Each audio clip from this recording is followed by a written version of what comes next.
Okay, it's the IDP weekly meeting. It's Tuesday, February 19th, 2019. It's approximately 6:01 Pacific time. So we meet every week here on Tuesdays. I should really say what the meeting ID is 945-750-2120. So if people find this recording and wonder how to attend the meetings, that would be how you would do it via Zoom. So I don't know if you guys remember, I told you when I went to Shasta, it was quite some time ago now, I think back in July, I met this wonderful lady who had come to Shasta and had come across the border from Canada to the US with her own travel documents. And many of us have wanted to do that. So, you know, kind of time passed by. That's great. So we have Sapphire on right now. I can unmute you. So can you say something, Sapphire, and see if we can hear you? Hi, can you hear me? Yes. Okay. And I am actually going to turn my speakers up so I can hear better. So when I met you, you had come from the Canadian side to the US side. And it was, tell us a little bit about your interaction in traveling. Like, were you held up a long time? You know, what happened? I was held up for about 45 minutes when they took my documents. And then they had to pull in the, he was the specialist for immigration specialist. And they had to go through all of my purse and all of that. And he asked me, where did I live? And I said, I live everywhere. And I felt like saying, because I know that I'm all energy, right? I am source energy, and but I'm expressing through this body. So it's really important that you talk in your own knowing of yourself, right? So this body resides in Summerland, but I actually, like afterwards I was going, geez, I should have said I lived through you too, right? Because I know that I do, because I know my oneness of all life. Then after they couldn't detain me, right? And when they actually escorted me to the car, they apologized for detaining me, right? Yes, and now you came to the conference and I saw you there and I saw your documents. Now, what about when you returned home? Was that easier? What happened? Yeah, actually the attendant at the border didn't understand how I was able to do it. But I says, well, I know my truth, right? Because I'd already handed in my Canadian passport. I don't think we should need to have a passport, but my document needs to be edited, right? And so that I can register it with the RCMP and I can register it in their court system. But I want to go ahead with the court case, right? Because they've stolen our identity on so many levels. And they think that you have to do paper in court. Well, you do have to do your papers, but I don't believe in their laws. Because as source energy, it goes back to the very beginning when they started doing their black magic rituals. It's all to do with Lucifer, right? And because I know what I know, we have to actually stand in honor, because the truth doesn't need defending. The truth is a truth is a truth. You know who you are as a spiritual being, right? In all of this, the lower density that we have to start to clear out the lower density everywhere where we've been condemning ourselves, and that's why I do what I do on Facebook with the group sessions. So it is kind of funny, but when you do look at it, at the very beginning, it is you saying who you are, and then all of a sudden it turns into you having to prove who you are. Exactly. But how do you? But you prove it through your articulation. Because we are speaking our reality into being. And it's really important that we start to change our language, because the English language was perpetrated upon us deliberately to lock our energy up. And so it's up to us to start to use words of oneness, to speak as the higher self. in your knowing of who you are, because we've been, like, our identity, we've been told that we are just this body, and so even our speech, we speak that we're only this body, right? Yes, And me, so I, absolutely. Yes, they're all individual, contained, restricted. So could you tell us a little bit about your documents? And I do remember that there was a little background that you had done. So you had made a couple of claims. well, my MSO, which is a manufacturer statement of origin, it's just my identification to tell whoever's reading it that I know who I am. So let me just clarify that for everybody. So I know many of us, because we're in like the travel ideas, when we think MSO, the manufacturer's statement of origin that relates to a car, Sapphire had done that in relation to your body. Is that correct? Exactly, right. And because why should I? And because, well, they've stolen they've taken our name and they capitalized it, and it's called, I'll pull up the document because and I can read it, but what they've done is they've created a corporate fiction, and they've stolen our name, actually, and so they stole our identity, and they're claiming that capitalizing the name makes us a corporate fiction, because a corporation can't interact with a living, breathing human being. But I don't even buy into that. That's just an idea, and only we are the ones that bring meaning to life, right? Yes. And as soon as you say, yeah, well, no, that doesn't even, like, I don't accept that. So just so that you know, on Zoom, you can actually share documents. So if there's a document that you want us to look at, there's a share button. You bring that to the front of your screen, and there's a green share button. When you wiggle your mouse down the bottom of your screen, there's a green share button. Okay, yeah. I will go into. So when I met Lorna, I was really excited, you know, and because it's very similar to the Nansen passport that we've all looked at, and which was just, you know, that private document, a photo on the side, a little bit of information about your background, and that was it. And, you know, I think the reason why we're not doing this is out of sheer fear. I mean, there was this woman right here, totally fearless. No. In her power, and just went and did it. Yeah.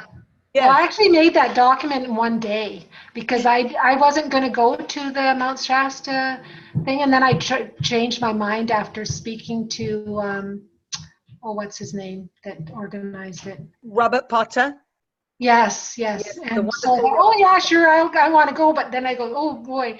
But so I drew it up real quick, and I just had it endorsed by 3 of my peers, and I did it that way. But then afterwards I redid it, and I had it in, notarized, so that I had my my endorsers registered in their court. Okay. So now the people that I get to, because you should have 3 people witnessing your documents, but now from now on I don't have to use the notary, like, for a legal document, because all it has to do is for 3 people, and all the individuals that I chose all know the system and are knowing of their true nature. They know themselves. They know who they are as a spiritual being. And infinite energy, right? Yes. Yeah. And that's the thing, is like, once you lose the fear, they're keeping us, like the lower density beings, they get locked up. So those entities that are influencing our energy are also held in that same, because they're held in their shame, blame, and guilt. I've had a talk with a lot of them, like where I do soul retrieval, right? And as soon as we lose the fear, and we can go into unconditional love and lift each other up, stop condemning those that are held in lower density. Right? That's the only way the world is going to change, is if we raise the frequency of Yes. of each other Yes. back to our truth, right? Absolutely. Wherever we bought into that black magic crap, black magic word spells, right? It's just it's all about elevating the higher frequency, resonating at the higher frequency. exactly. And if we start to create the new paradigm and how we intend it to be, then all this dark stuff will drop away. I mean, that's Well, what it actually just we transcend and transmute it, and all of the systems. But the thing is, the systems themselves that have been created from that our mental projections, they all have to be corrected, right? yeah. So they're Well, not going to all of a and sudden disappear, and right? But yeah. and that's why I wanted you to come on, because one of the biggest questions I get is in regards to the private passport. And what I want to show you guys here is it just takes getting rid of the fear and doing it. And if more of us do it, the easier it will get. That's right. So, But the thing is, I don't want a passport because I'm not actually involved in commerce. Because if you have a passport, that means that you agree with what they've created with the commercial name and all that. You're agreeing with the pirates, basically, right? Yes. Yeah, and that just, it violates the law of one. It violates who we really are. So we have to go right back to the very, because it has everything to do with the ecclesiastical and who we really know ourselves to be. Right? For me, anyways, like, I cannot, because I don't accept anything that was created from the unholy priests that brought it in these systems and word magic to control our energy and steal our identity. Because we've been doing these recycling for so long. I'm really tired of it, right? Tired of the Groundhog Day. Yes. And I want to clarify on this. It doesn't matter how you fill out the application, you're still within that layer. And so right here, we have somebody who has crossed the border without entering into that layer at all. And that's really important. That's the ultimate way. The way of filling out the passport application correctly is merely just a temporary solution, one that we find not as abhorrent as how most people do it. So it's merely just a temporary band-aid. The way that you really want to do it is the way that Sapphire has done it. And if Sapphire can work out how to share screen, that would be great. Yeah, and I haven't been able to. Well, the thing is, the document itself needs to be edited. But I haven't. When I brought up the screen, I was trying to see where you can upload from your computer, but it doesn't. It just says white. What's a whiteboard? Oh, okay. So there's several ways. There's a chat. If you hit chat, you'll see the chat that's going on. I see that. You can drag a document and drop it in there, and everybody would have access to it. Oh, so I just pull up the document and drop it in. Yeah, you can literally paste it in there. Well, it's not copy and paste. You have to literally drag it to it and kind of drop it in there. Okay. One of us can actually open it and then everybody will be able to see it on the screen. But this is kind of a good program, because it's like, the who is those 6 people? The Brady Bunch. We're like the Brady Bunch here. So, okay, let's have a look. Well, the thing is, see, like, I can't even fill out UCC forms because I don't believe in commerce.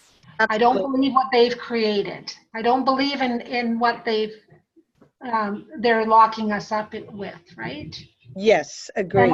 And for me, I fully intend to, once everything is filed, and I can file be my own court and file and bring all of those people that are involved in this fraud, basically, right? To have everything restored, like all the money that's been created, that's been collected, and from taxes and banking interest, because it's all fraud. And once you see it, how can they deny that they haven't stolen our energy? They've been living off of our. Yes, parasites. Yeah, it's a Absolutely. parasitic energy, right? That and they call it actually capitis diminutu. Yes, See if you can- diminutive, where yeah, they're where they reducing it. Absolutely.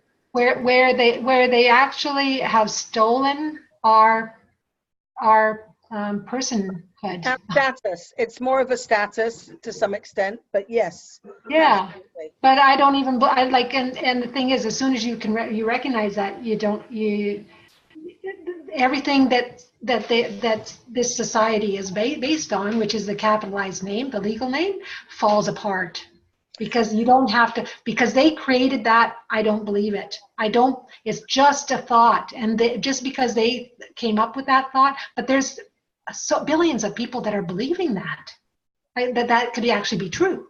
Like, it doesn't even make any sense that anybody would even believe that once you, right? Hmm. So do you think that if you had a little more advanced notice, like you had your documents ready, if you had Yeah. given notice to TSA or Canada, your trip may have been a little easier?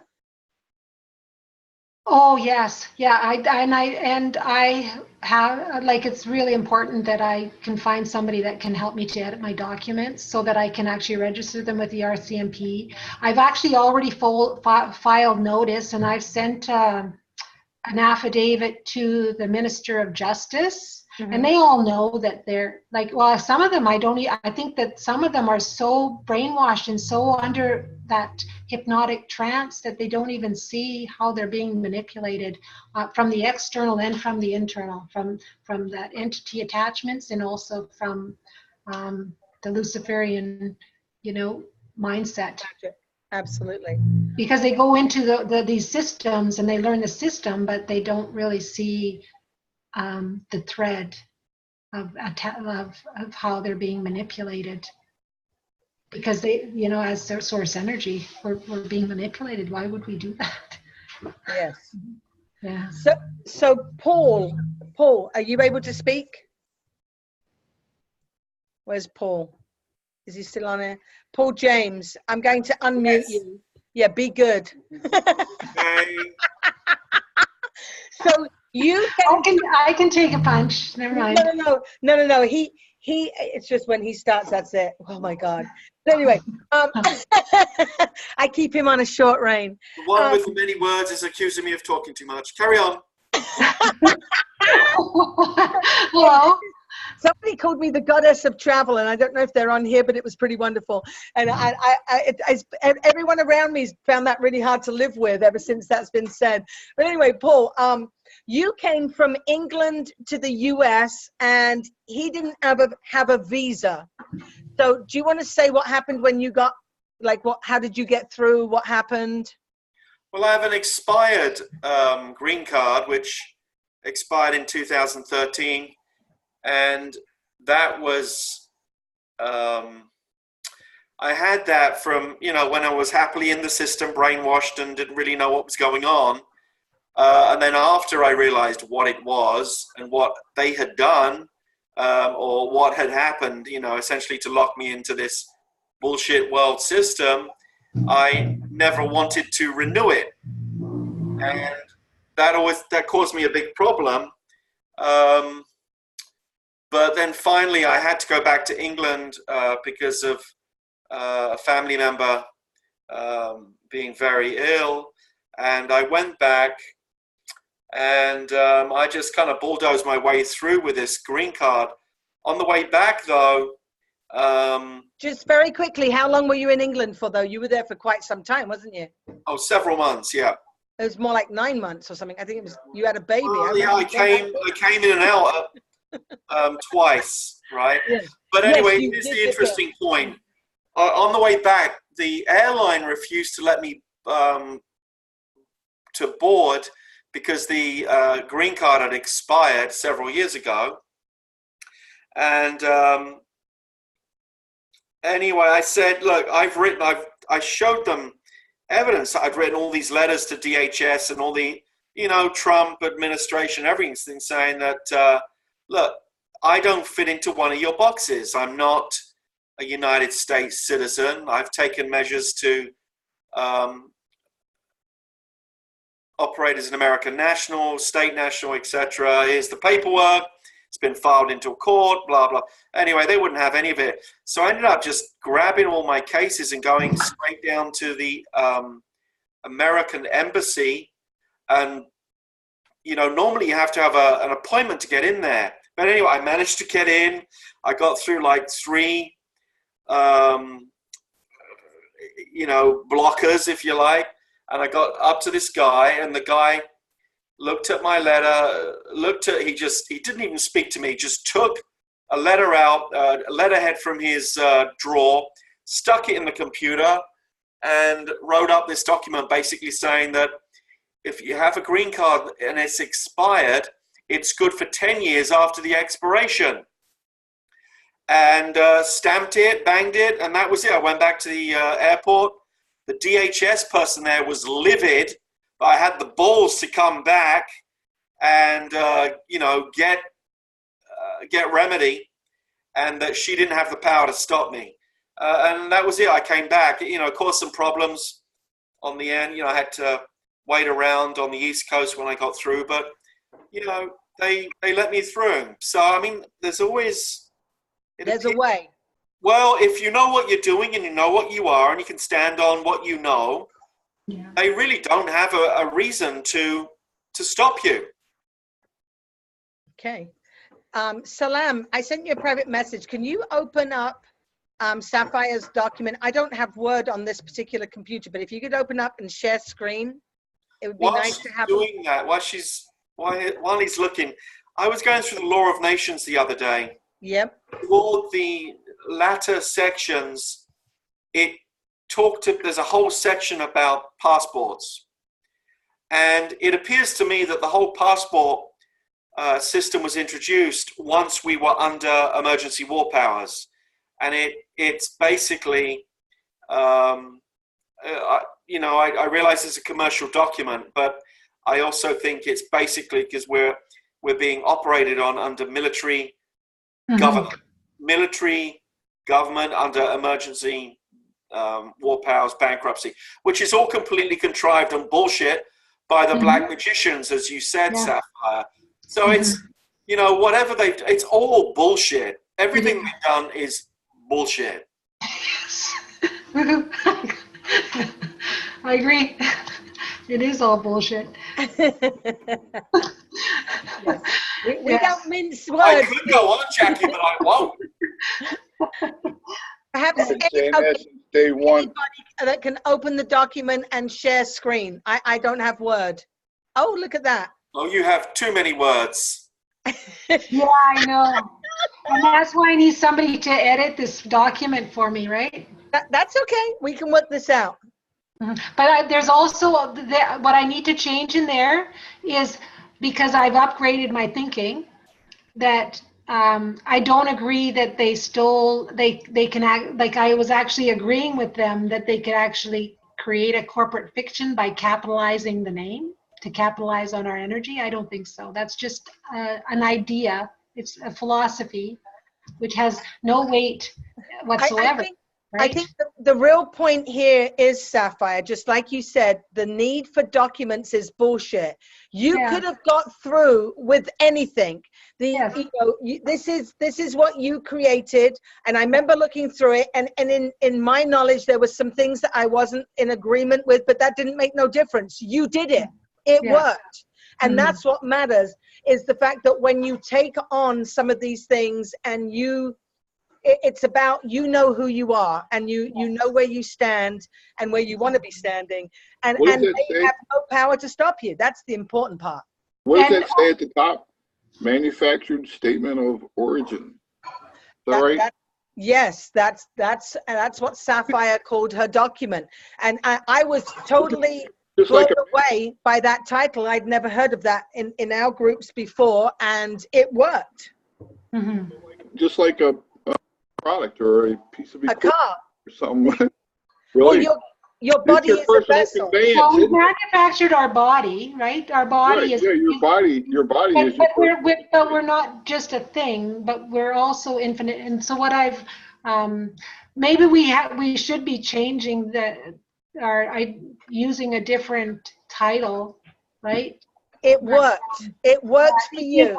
It did. It works for you. But I would like to really sit down with some people that know, because what I'm doing is I'm actually, I've done a claim of right, claim of divine proportion, to have everything, all of my energy restored to me, right? Wherever we bought into fear, where we separated ourselves from our higher self, and that Lucifer continues to perpetuate this by, manipulating and keeping people in fear and in shame, blame, and guilt and all that. So you're using this to move your personal conveyance across borders. That's what I'd use to go to the U.S. I haven't used it to go to on a flight or anything yet, but it needs to be edited, and I think I might just actually change the title of the document, right? Because this is just you can go to a border, and how do you get through if you don't have paper? But I should be able to just go through, because the borders are illusory, right? They don't actually exist except in our mind, because we're controlled by one government, one idea.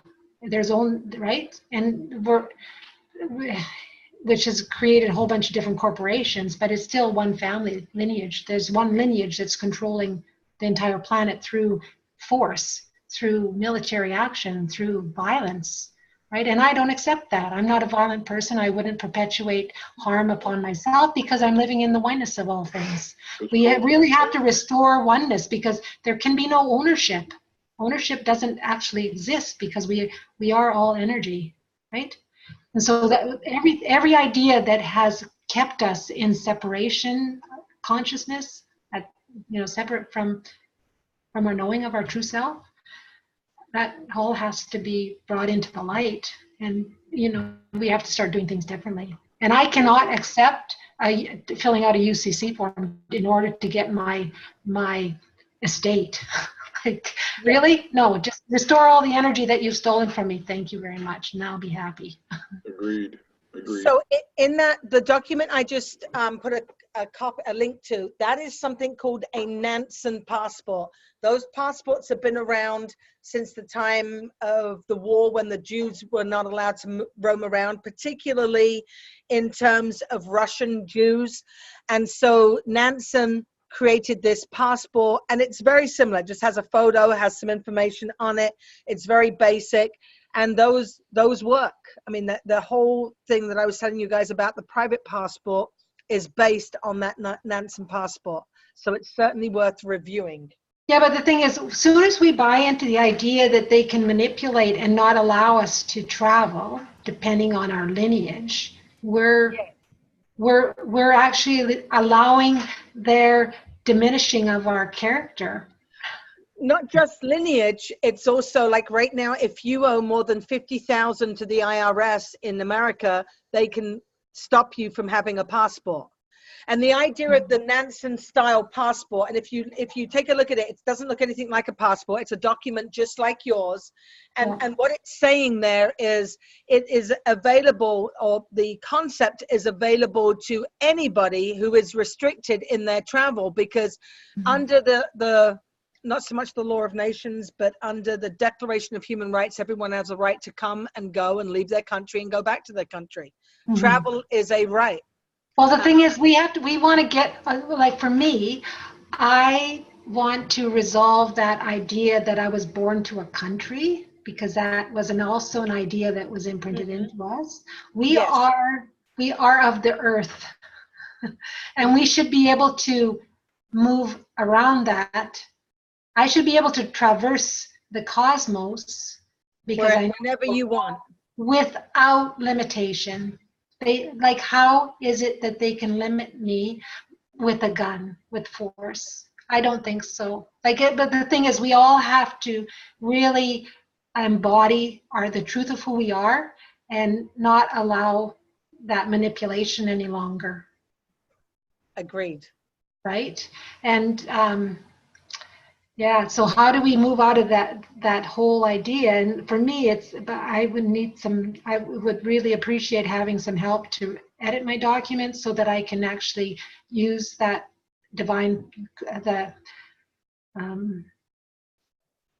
my claim of right, claim of divine proportion to have everything restored to me, Oh, there you including go. my ability to travel. There you go. That's the Nansen style passport. That's all it is. But I don't want to call mine a passport because that means that I've agreed with their idea that they can create that you need one. Yeah, this one's called a certificate of identity. That's what certificate of identity. What's Nansen style? What is that? Nansen style, you said. That's that one that you're looking at the screen right now. That is a Nansen style document that was created as a certificate of identity to allow people to come and go who were considered stateless people. And as we've gone over this, I don't want to believe in a state. I don't want to live in a state anyway. Exactly. So that's why it's recognized. Yeah. Okay. Got it. Yep. Yeah, and you can look them up. There's many different kind of styles have changed a little bit over the years. They had stamps. Those stamps became like collector's items. So how's that spelled? Nansen or Manson? Nansen. So you can research the guy Nansen. Let me just. Like that. I'm in chat. I spelled it in chat. Oops, I got a phone call there. Okay, so does anybody have questions for Sapphire? Can someone repost the document? I'm sorry. Can somebody repost the document into the chat because for some reason I cannot download it?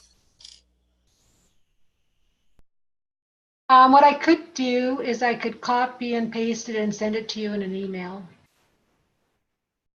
That's too cool. Okay, I will send you my email in the chat. Thank you. Okay. Can I save this to my computer somehow so that I have? You click on the link that I sent, then you should be able to, but this is his screenshot. Or Okay. I think we have like a copy of it, like the link I sent is a little small. Well, we have the one that we modified as well, right? We also had one that we modified a while back, yes, when we were working on this. Could I get you to send a copy of this to me in an email? Absolutely. Yep. Yeah, I will put my email. Okay. Do you have the one that we worked on? Not on this computer. So what I'll do is I'll send it to you and you can send it to everyone then. Okay, that sounds great. If you put your email. Okay. I will send you an email with that document as an attachment. And then you can maybe send me the certificate of identity. Jackie, that and everybody else, that document is on the Wikipedia webpage. So you can actually just go to the Wikipedia webpage for the Nansen document. Actually, So it's not actually a passport, but it's a certificate of identification. Mm-hmm. Well, yeah, what Jackie posted was we should all be doing then. Jackie posted a link directly to the JPEG. You should be able to just click on that link, and it should open like a browser window and take you right to the photo itself, the image itself, and then you can just download it from there. You can save it from there. You can right click on it and save the file. Sapphire. Sapphire is just my daughter's computer. It's actually Lorna. Oh, I wasn't sure if you wanted to remain anonymous because we do have some people that do that here. No, I'm very public, and I do stuff on Facebook, and I'm very public. I'm not afraid of whatever I'm reporting. I'm not afraid. I know that I just found out that all of my emails for many years have been manipulated to keep me from making contact with people and assisting them. So, yeah. Lorna, what I was going to say was the reason this came about was the people that required this document had no way of getting a regular passport. So this act was passed and this office was established to allow these people to create this document so that they could travel. Yeah, but the thing is technically, unless we lie, none of us actually qualify for a passport.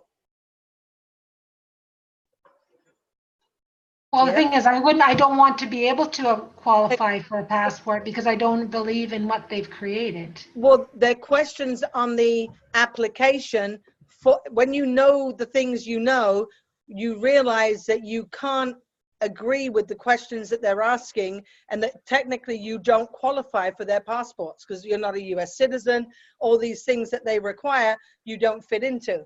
Yeah. And that was my point for not renewing my green card. I had no interest in doing so. And nothing that they could give me fitted, my status. So for that reason, I said, by law of necessity, I need to be able to travel on this expired document. Anyway, they just ignored it. But it wasn't until I went to the American Embassy that did they kind of agree, and they gave me this document, which seems to be good for 10 years. But what's keeping us from creating our own identification? Because we're source energy. Nothing, and that's what we've been doing. That's why I went and did my own identification, right? That's why I did it. And I've actually started a claim with the Taxpayers Ombudsman here in Canada, and I would use some help with my editing my documents so that I can go ahead with that and serve everybody with liability. Like I've served everybody with liability, I have to follow through with it. If there's anybody on here that can help me with my documents, that would be awesome. I wish I could. You mean you served everybody with notice of liability? With a notice of liability, yeah. I've served the everyone in my government with liability. Is it just first stage or First stage? Yeah, because I didn't know how to follow through with because I did an affidavit and nobody responded to my affidavit. So I'm redoing, like I'm writing another affidavit. I'm doing another one to go with I'm going to call it a certificate of identification, not a manufacturer statement of origin. There is that movement in Power. They describe how to do notice of liability. I'm about to do one for the Corporation of New York. So. Okay, but for me, I want to go after the Crown, right? So I want to take the Crown down, because I know the power behind the Crown. We'll just stop giving them electricity.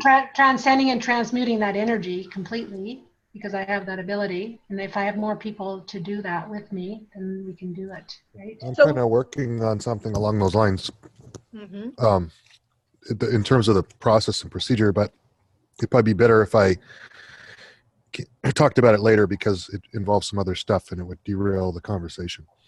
Okay. But it's I've made some insights recently with regards to in studying these abatements and what they really are, and so briefly I'll just say that I think what I'm doing in terms of how do we the question was I'm sorry, was it Joanne Sapphire's name?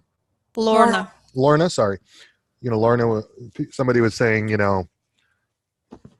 or the issue of who do we get, basically who are we getting permission from? Who are we asking for a passport from?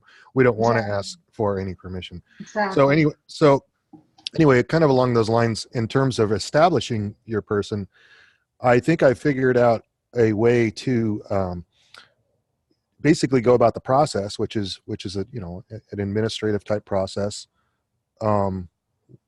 But it's the process itself. It's how it's being done. It's being done in the form of an abatement, and you're doing it in your own common law court, where instead of like I was trying to go to the DMV a couple of weeks ago and cancel the driver's license, and it didn't work out. And so now I'm realizing, well, they're not set up for that, and so and we don't really have. There's no real process that we can see going forward. So I thought, well, why are we again, why do we need to ask permission? We all have our own court. We all have our own authority. So from that perspective, and based on all the other research that I'll I'll like to bring up later in the call when everybody else has gone through their, or once you've gone through your agenda, Jackie. I think I've hit upon the way we want to do it, which is through creating our own process, creating our own courts. And it's not a new concept, but it's the technicalities and the details that I want to get into, and how I'm going about it that I think is interesting. But ultimately, it's a matter of, I think, noticing or declaring to the Secretary of State that, this is our will, this is our intention. And the Secretary of the State, somebody was putting in chat a week ago or two, maybe three, citations, something to the effect that the Secretary of State is how I think it was Eddie Banks. He was putting text about how the Secretary of State is how we express our will through to the public, or through to the, through to the public. And so I think that's correct. And so my process involves sending a declaration to the Secretary of State, or the director of the DMV in this case, in terms of canceling the license, and basically giving them an opportunity to come back and say, object to whatever. And then once they don't, you send basically a default, and then a notice of entry of the default in your own court. And then they're not going to respond because they can't. There's no, unless I don't have I can't explain it all out, but basically I don't believe that they can respond anyway. Like, they have no capacity, basically, because you're coming at them in your common law de jure man or woman status, which is the creator as far as the government is concerned. Who's they, song? They being the government, the Secretary of State, or the director of the DMV, whoever you're sending your process to. Got you. Thank you. Well, they're just a title. That's just a title, and I don't think they can interact with the like the flesh and blood. They're the entity. Because they're doing it through the corporation, right? Well, that's what I mean. And so, I mean, there's probably some inconsistencies in what I'm saying yet, and that's because I'm still in the middle of fleshing this all out. But the idea is, the director of the DMV. Well, I know for instance, the Secretary of State. I can't say I know this, but I understand that there's three roles where three public officers, 3 or 4 that have their foot in both the public and the private side. Mm-hmm. One being the president, and the other in Secretary of State, and also the Secretary of State of each state.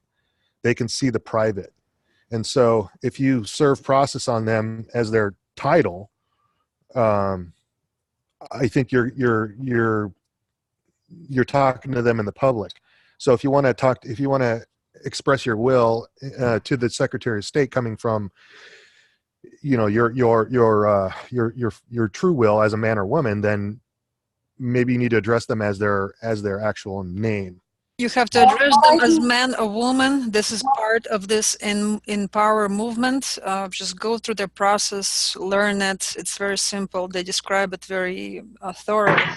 Also, as a thought, you can maybe affix $1 stamp on your driver license and use it as consideration for the new contract. Basically, you can renegotiate contract with them if you want to keep it in the commercial zone.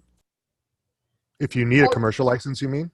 No, you have your driver license. It's a contract with them. So you can affix $1 stamp, sign across it, and use it as consideration for the new contract. And you describe your new contract in, I understand, in this notice of liability. What notice of liability? I will send you a link to the website where they describe this notice of liability process with all the steps, with all up till default, from the first notice till default stage. Oh, awesome. When I address these people, I always do acting. Like I say their name, acting president, because it's all a big charade. They say their title, and also they say gender. So they address them as men and women. Basically, they come from the private side, you come from the private side, and you address them as a private. And you accept their oath of office, and that's how you get in touch. Okay, so Tim has his hand up. Very good, Tim. Sorry.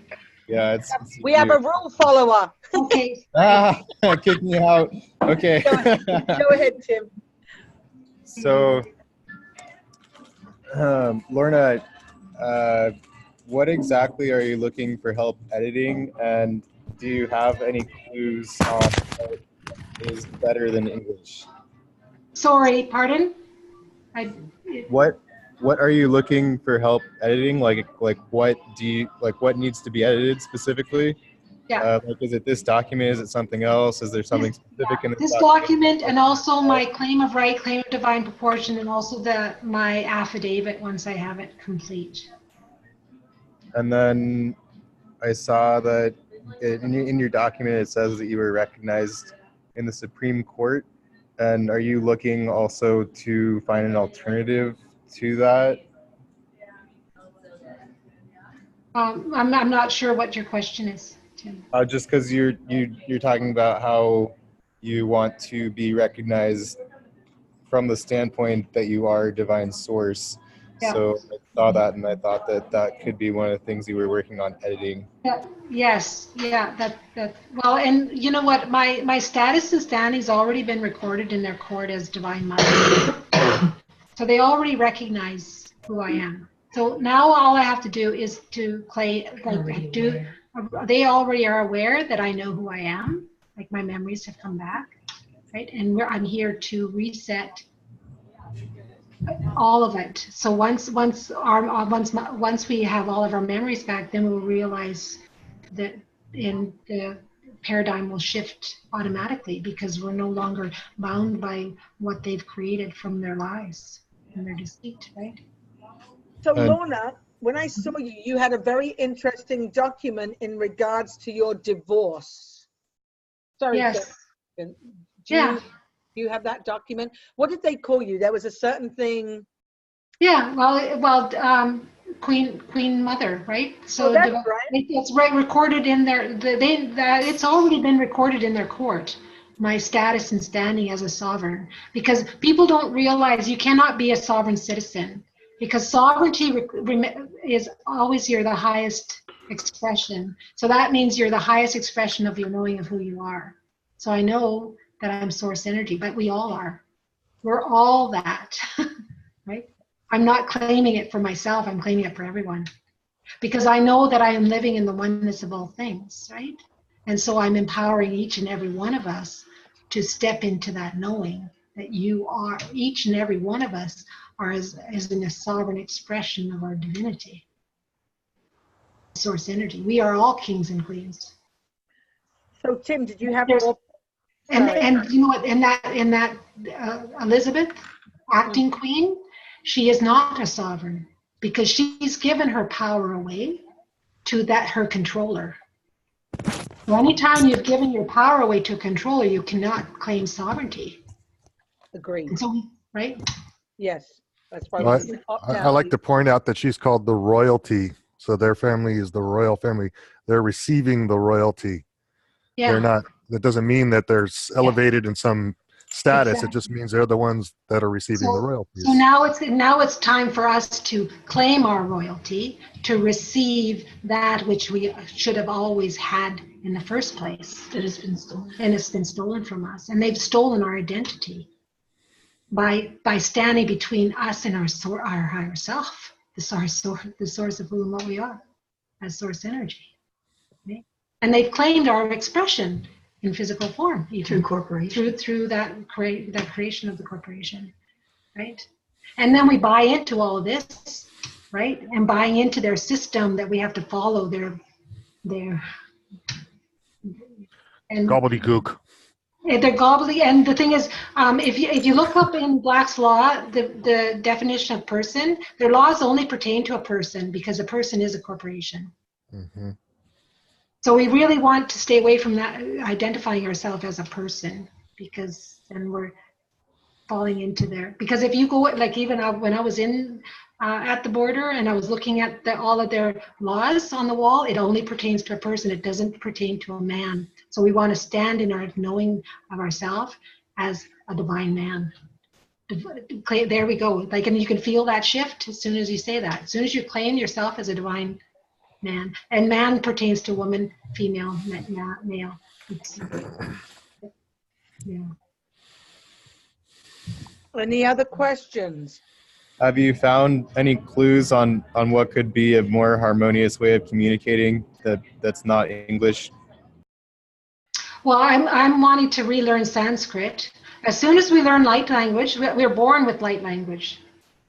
But I'm not sure how, how we could, which is an energy, and it's expressed in 3D, like it's written in three-dimensional. But like babies come in with their knowing of remembrance of their light language. But I think Sanskrit is probably going to be the closest thing that we're going.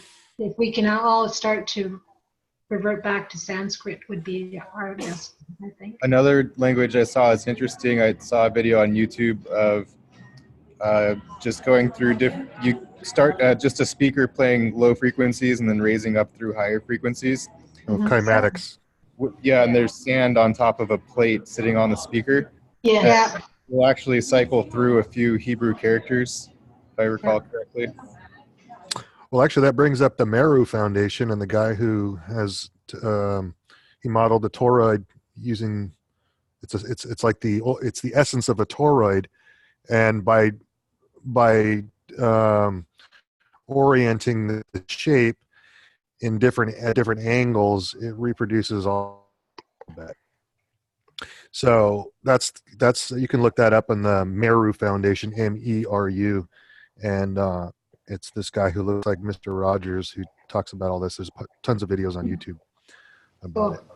Yeah, we're all vibration. We are vibrating. Everything is frequency. All energy is expressed in vibration, density, and frequency. And that's what links all of us as one together. Is the vibration of the frequency that we're in. And that's what I speak when I do my groups on Facebook, is to be really aware of the effect of the frequency of the words that we use on our own body, because we're doing ourselves harm in some of the words that we use, which cause separation, right? Which is what it was all designed for. In the first place. In the English language, anyway. Yeah. Probably most likely any language. This is my twin talking over here. Hi. Hi. Hi. Hi. She's my twin from another mother. Yes. Oh, it's okay. And then I don't have to be in. So, any other questions, anyone? So if there is somebody that can help me with editing the documents, so I can go forward with the divine proportion, claim of divine proportion for all of us. Well, what do you feel is blocking you? What's the block in your editing? Well, just the wording and the grammar. The grammar, yes. I can help you with that. Yeah, I think a lot of us can help you. Like, I could help you too. I think a good way to do it is we could form a separate committee, because I'd be happy to help as well. Maybe meet on Zoom so we can use the sharing document feature, or I've set up the Discord chat room. That's actually a pretty good collaborative tool for that kind of thing as well. Okay. It has a voice chat built in. Okay. So maybe we can, everybody who wants to be a part of this, because I see this actually as in the immediate helping Lorna with her, get her paper that she wants to design. But ultimately, I think we could make it a universal document, kind of like a document that we can all start to use for our group. And that's what the hope is. That's what her hope is. And our hope. Yeah. Perfect. And because once I file in court, it's going to make a ripple for everyone, right? Yeah. But the more people, obviously, that do it, the more numbers we have, then the more people that are aware, it's going to be throughout the world. Because this here, because I live in a state of oneness, what I do for all others, right? And so it's like setting us all free. Well, I'm already actually know who I am as source energy. I've started along that road. That was something I was going to bring up later. I'm actually creating a system of forms. I was talking about to Greg about this earlier this week, and I was going to show that off later. But what I really wish we could do is kind of get a little bit more bureaucratic, so that we can have push these things forward. Like for instance, what we're talking about right now with Lorna's identity document. If we could form like a subcommittee. And it doesn't have to be like super formal, but I mean, establish something where, we're going to meet on this day, like maybe Saturday, and be like a working group where we're just going to set an amount of time and set a goal for that meeting, and then work towards that goal, and like really just start to formalize this process. Because I think ultimately what we want to do, and what I'm trying to establish, and which I'll show later, is create a systematic basically a family of forms that are all interrelated and that cover every instance that we have a need for. So for example, so far I've got an identity document. I have bill of sale for automobile, a notice of absolute ownership, which takes the place of a registration. I have a whole bunch of other different documents to replace the things that we kind of just need, but we don't want the state's version of it. We want to create our own. Yes. And I'm modeling it. Yeah, go ahead. Sorry. How about an MSO? That's something to work on too. But anyway, the idea is let's form a committee so that we don't take up these calls doing it, and then we don't wait until after the call and go into the wee morning hours for the people on the East Coast. You guys are welcome to use this Zoom meeting. So well, that's what I mean. Like we could use the same meeting, but we could do it on a Saturday or some other day. That's sure. That's a great Guys, Jackie, I just sent you an email with a document that Rick's been working on for some time, and it looks probably pretty close to something that would be workable and along the lines of what Lorna's talking about. I don't want to share it with everyone. Still got some personal information in, but you could do a screen share. You've got it, Jackie. I did email it to you, so take a look. Don't say that. I was impressing Rick, saying yes, of course I have it here. Why don't you grab Rick, bring him on, and he can tell you a little bit about it. Let me see. Oh, this is it, isn't it? Yes, it is. There you go. Can you guys see it? Yeah. So that's what he. Awesome. So it just has right here. You zoom in some? Yes, I think I can make it bigger. Is it going to make it? Oh, no, because as you can see, I don't have Word on here. Paul picked the worst person to send it to. Sorry. Why don't you unmute Rick and he can tell you a little bit about it? Oh, but if I unmute Rick, it will be disastrous. It's a good job I know these guys really well. Okay, hold on a second. Where's Rick? Are you telling me Rick can't unmute himself? Well, there he is. Rick unmuted himself, but I don't know if his microphone's working. There he is. It's working. We can hear you, Rick. Test Okay. 1, 2. Well, I started at, and it's been like I worked at it on and off, but basically I started with the concept that Anna Arndt did on her document. She was a Jewish lady, came out of Germany and didn't have a passport, and she had the stamps. It was just regular school-type binder paper, and she had a picture of herself, and basically it was accepted.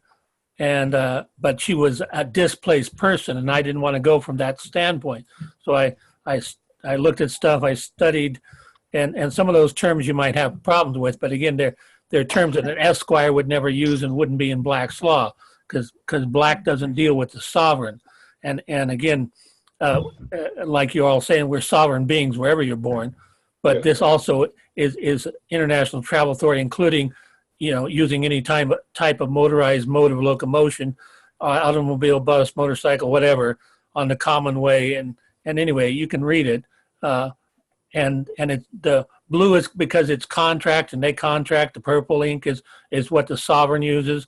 So there's a reason for it. And like I said, just like in monetary documents, generally on bonds and stuff like that, it has a border that's green, and this border, it's a contract from the sovereign to their people, basically. I can address that issue of the bond paper. You know, this is a fraction agreement. So The matter is that you can print your will on a roll of toilet paper. You can print whatever you want on any kind of paper. I suggest using it on a parchment paper. can't hear him. Bond paper. Yeah, it's really hard to hear you, Mike. Really? Yeah, like lean forward and talk into the mic. Mike? Wide open. Can't hear you, Mike. Yep, we It can't sounds hear like your device Turn your got mic, switched. turn your to mic up, device. Mike. Turn up your mic, Mike. Mike, turn up your mic. you. Yes, Mike. Mike.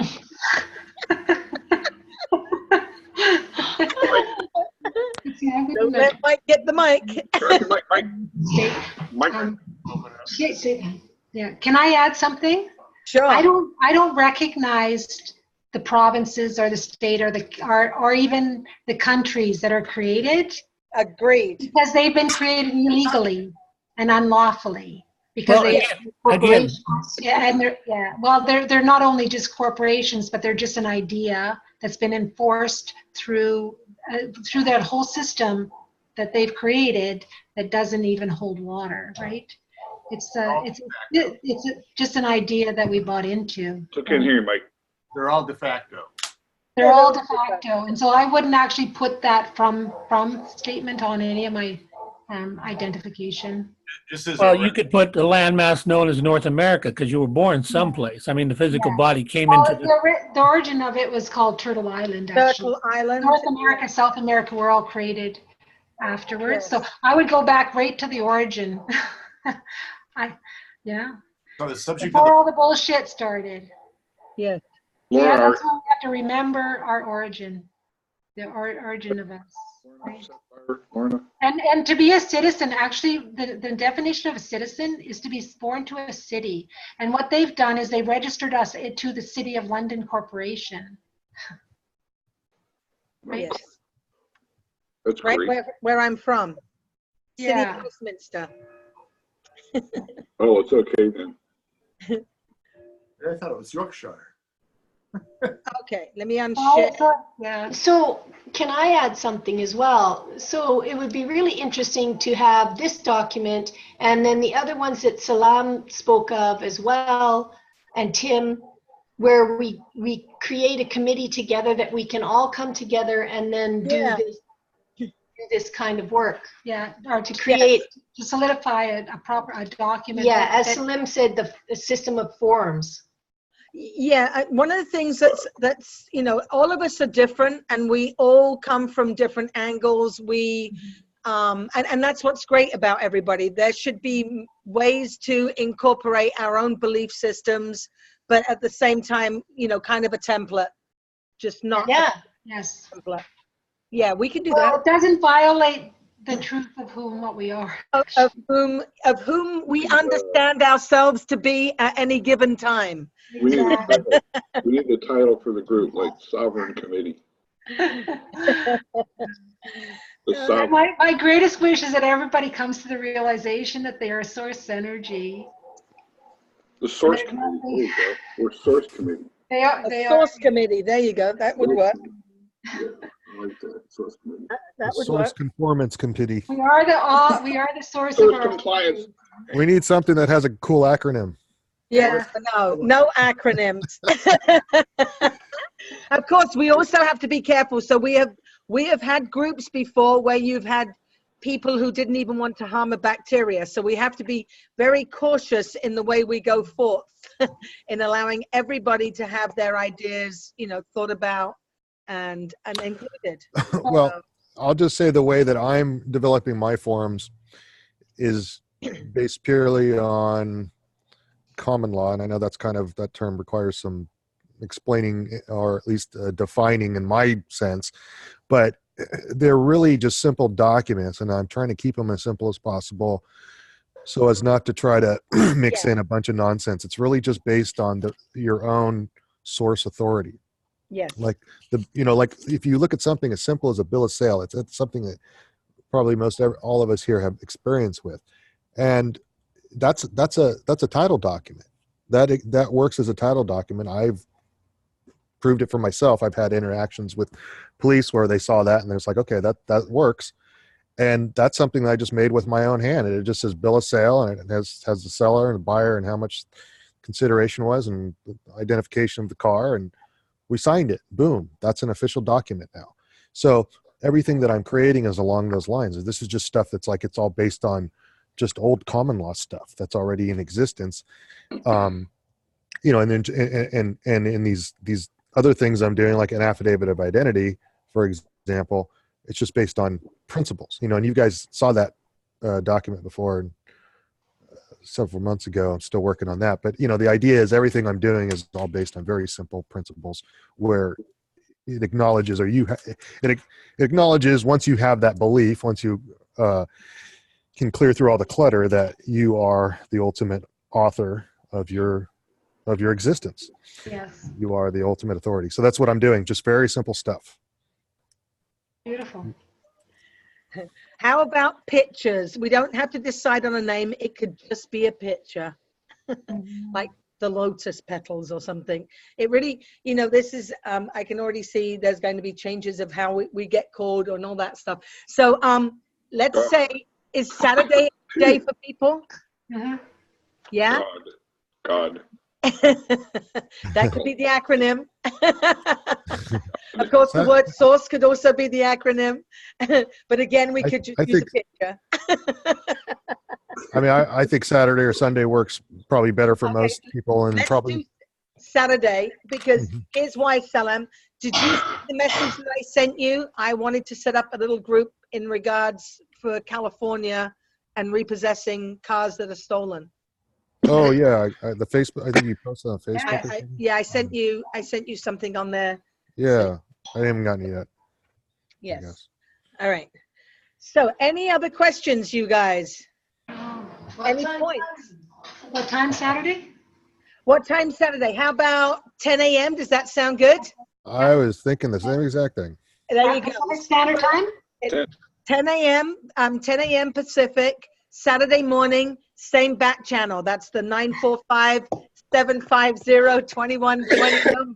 And the first meeting will be this Saturday, then the 23rd. Yes. Okay. Make sure you post a link. So it's the same thing you're on right now. Write it down right now. Same video link we're on right now. It's the same Zoom. It's the same link that you came in on tonight. It would be exactly the same. This is my room. Oh, okay, cool. This is our room. We own this room. Central time, Eastern time, Pacific. Pacific. Yeah, Pacific. So it's going to be 1 p.m. if you're on the East Coast. Yes. Is that on the Julian calendar? Right after lunch. That's if you believe in time. I am time. I did have a question for Lorna, real quick. Right. Do you use?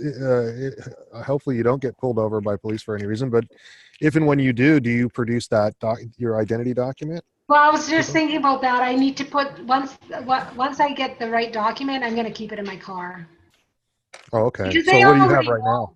They already know that they're violating our beingness, right? They're starting to figure it out. Are they more and more familiar?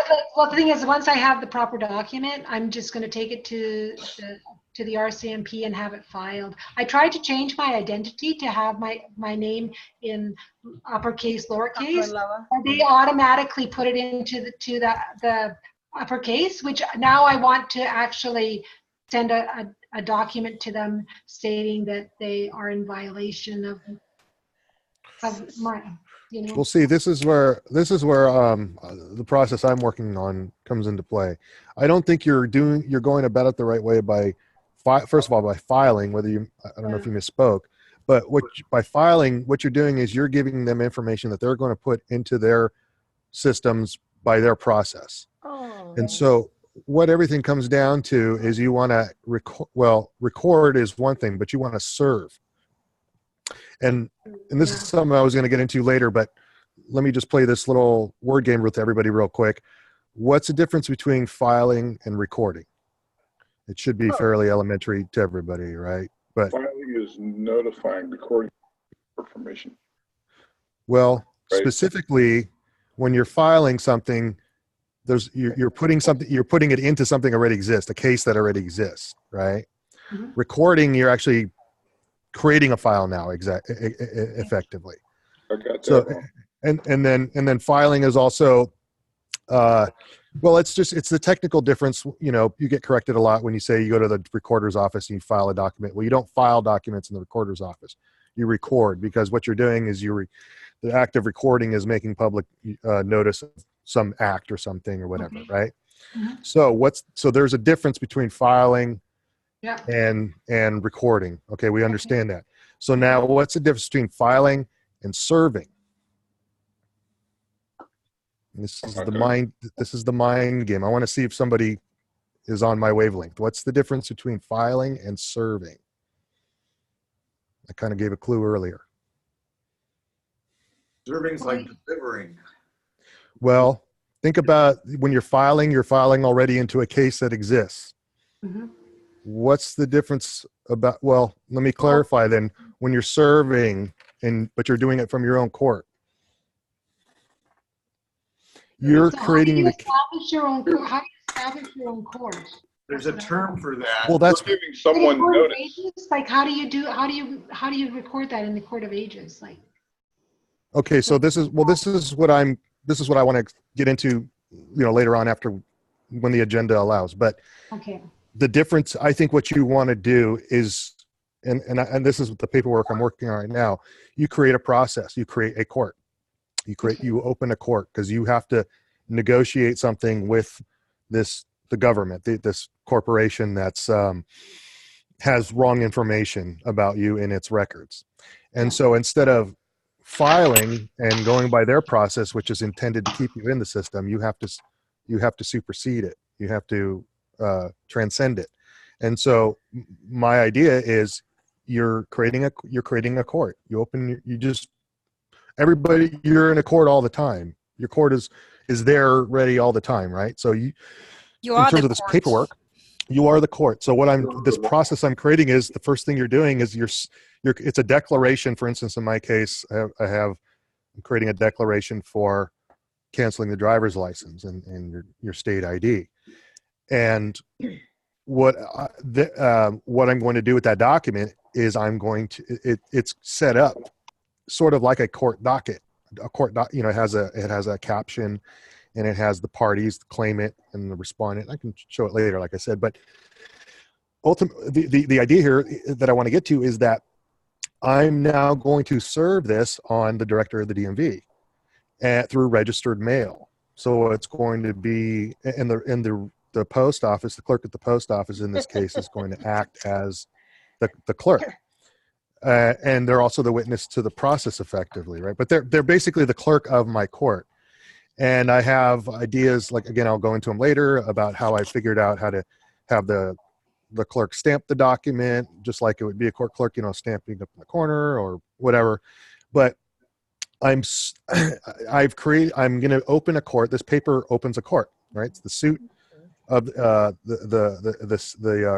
court is the person and the suit of the sovereign. So that's a court. So the suit is the paperwork, and it's going to be served on the director of the DMV. And it's basically going to be, very simply state, this is what I'm doing. This is what I declare.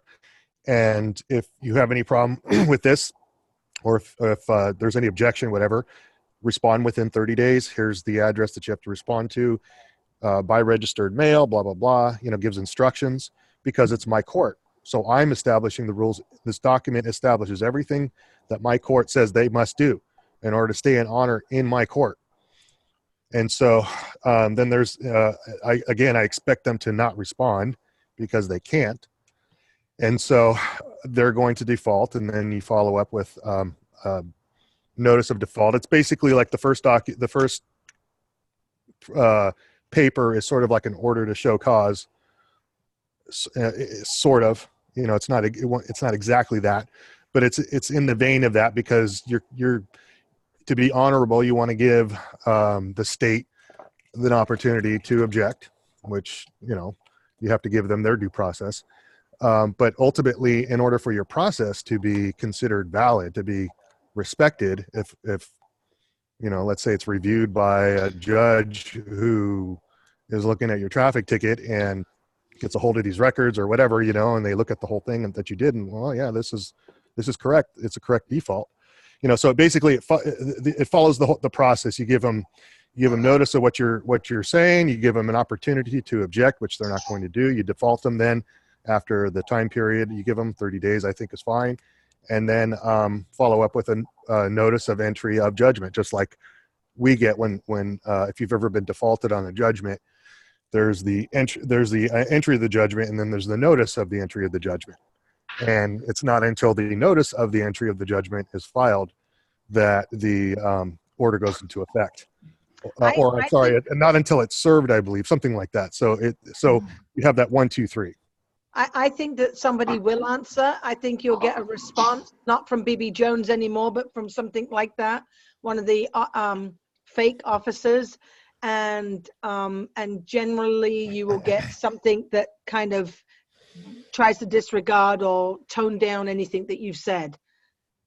So they do tend to respond. Well, that's fine. They're going to default. I mean, the one way or another, they're going to default. So what I ended up doing was I actually gave Jean Shiamoto, who's the director, I gave her the uppercase name. I have no need for it. I got fed up with dealing with them because they're I don't know, whatever they are. I love them. So I gave her my name. I gave her the name and told her she could have it and use it however she wants to. I have no more use for it. Did you give her liability too? I gave her all the liability too, and about 2 weeks later, funny enough, an attorney tried to get hold of me. So I forwarded his mail to her.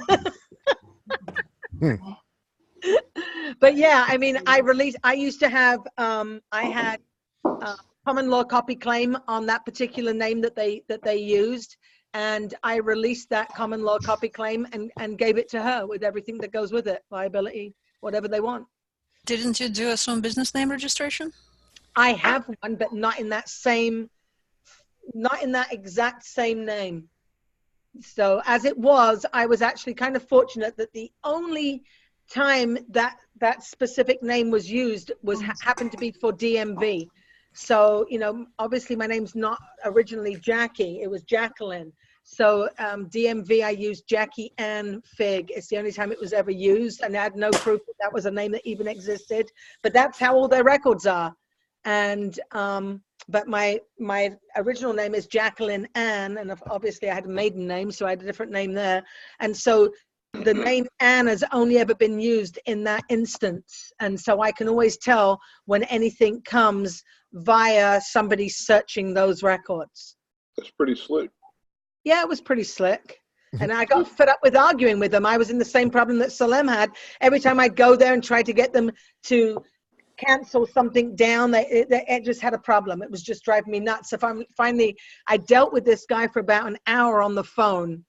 And, you know, I just got so annoyed with them. I gave him the name. What else are you going to do? I relinquish all my rights, title, interest, liability. You can have it. Everything I'm seeing, everything I'm reading, everything that kind of culminating for me after years and years and years of shoving all this crap into my head, it's all coming back to what our mantra is, kind of, Jackie. You know, we want to stay out of the courts.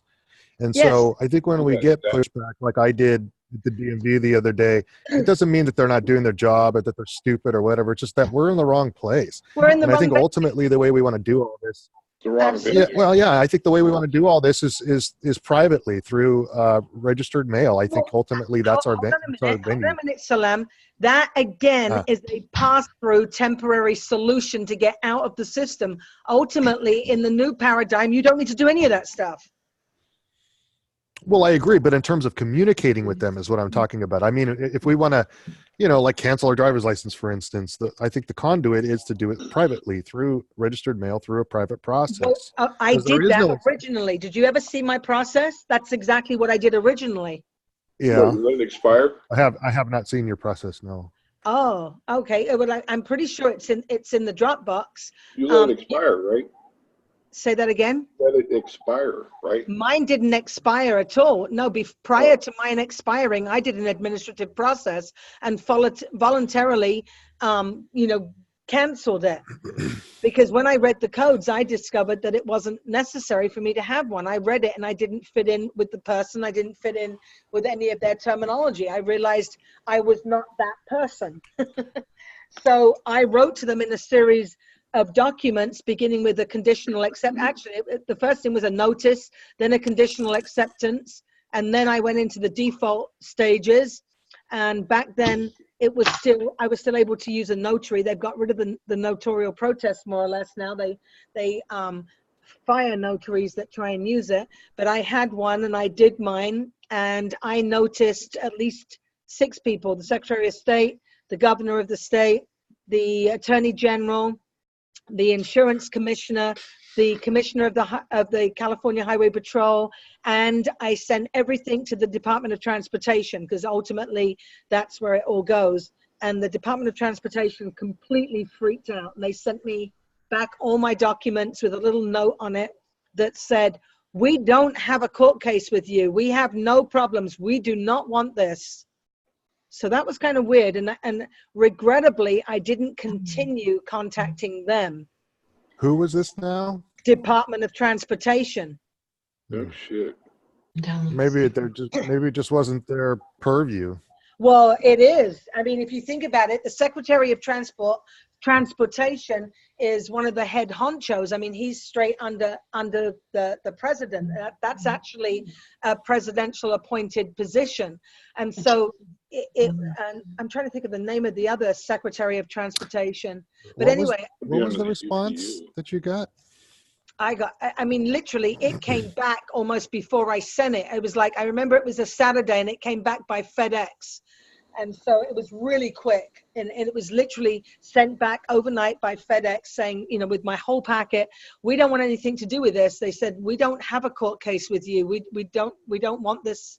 We don't want this communication," or something. So they were rejecting your process. They were doing a refusal for cause. And I should have accepted it as that, but I was more, I also got a response from the Attorney General. The Attorney General for California stated, "We don't have anything in our office to do with travel, traffic, driving, Department of Motor Vehicles or any of that stuff," which is absolutely true. He guards the criminal element of law, and traffic is not in that layer. So that made sense to me after thinking about it, but I continued my process with him as well. So, which was good, because later on when I sued the DMV, guess who their attorney was? The Attorney General. So I got to respond to the Attorney General and tell him, "Oh no, hold on a minute. There seems to be a problem here, because you was my counsel. I contacted you prior to getting into trouble, telling you exactly what I was going to be doing. So, and I, brought you in as my counsel. You can't be both of our counselors." So anyway. Well, I definitely want to kind of flesh that out more and see. I'll get it to you. I will get the difference. It. Well, yeah, and every copy. Well, I can download it, but I mean, you can have it as well. Yeah, but I will definitely send it to you. I'd like to have this all figured out before my license expires in 2020, because I don't want to. Absolutely, I don't want to get another license. Yeah. Start today. What state are you in? I am. What state are you in, imposter? Confusion. Okay, that's okay. What state is your driver's license in? Virginia. Okay, Virginia does have a cancellation document, I think. They probably do, but I don't live in Virginia anymore. No, but that's where your driver's license. Maybe. Yeah. Well, you have to initiate anything in place of that to drive? No, because No. We have something. What So my plan was to have a passport, a non-U.S. passport, and that's it. the passports are no good anymore. They force you to add the social security number on the application, and so in a sense, they're even as a temporary solution, it's become unacceptable for many of us to apply for one. And that's why I was grateful that Lorna would come on and give you guys some idea on creating your own documents. Now, what I used when I first got rid of my driver's license, registration and all that other stuff, I had what I called a certificate of absolute ownership. That was what I used instead of registration.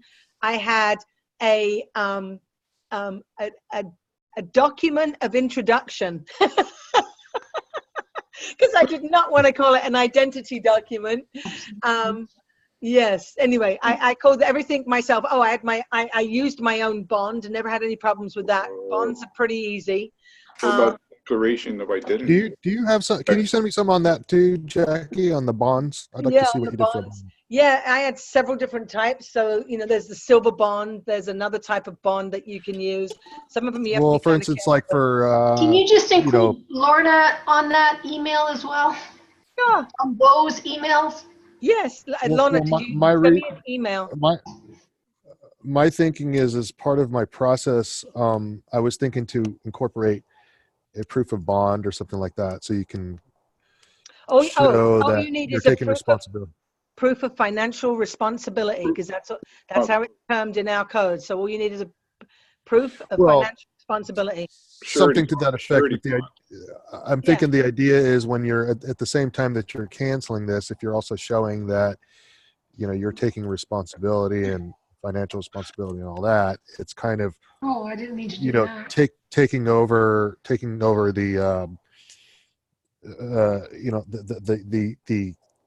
the role that you're canceling out.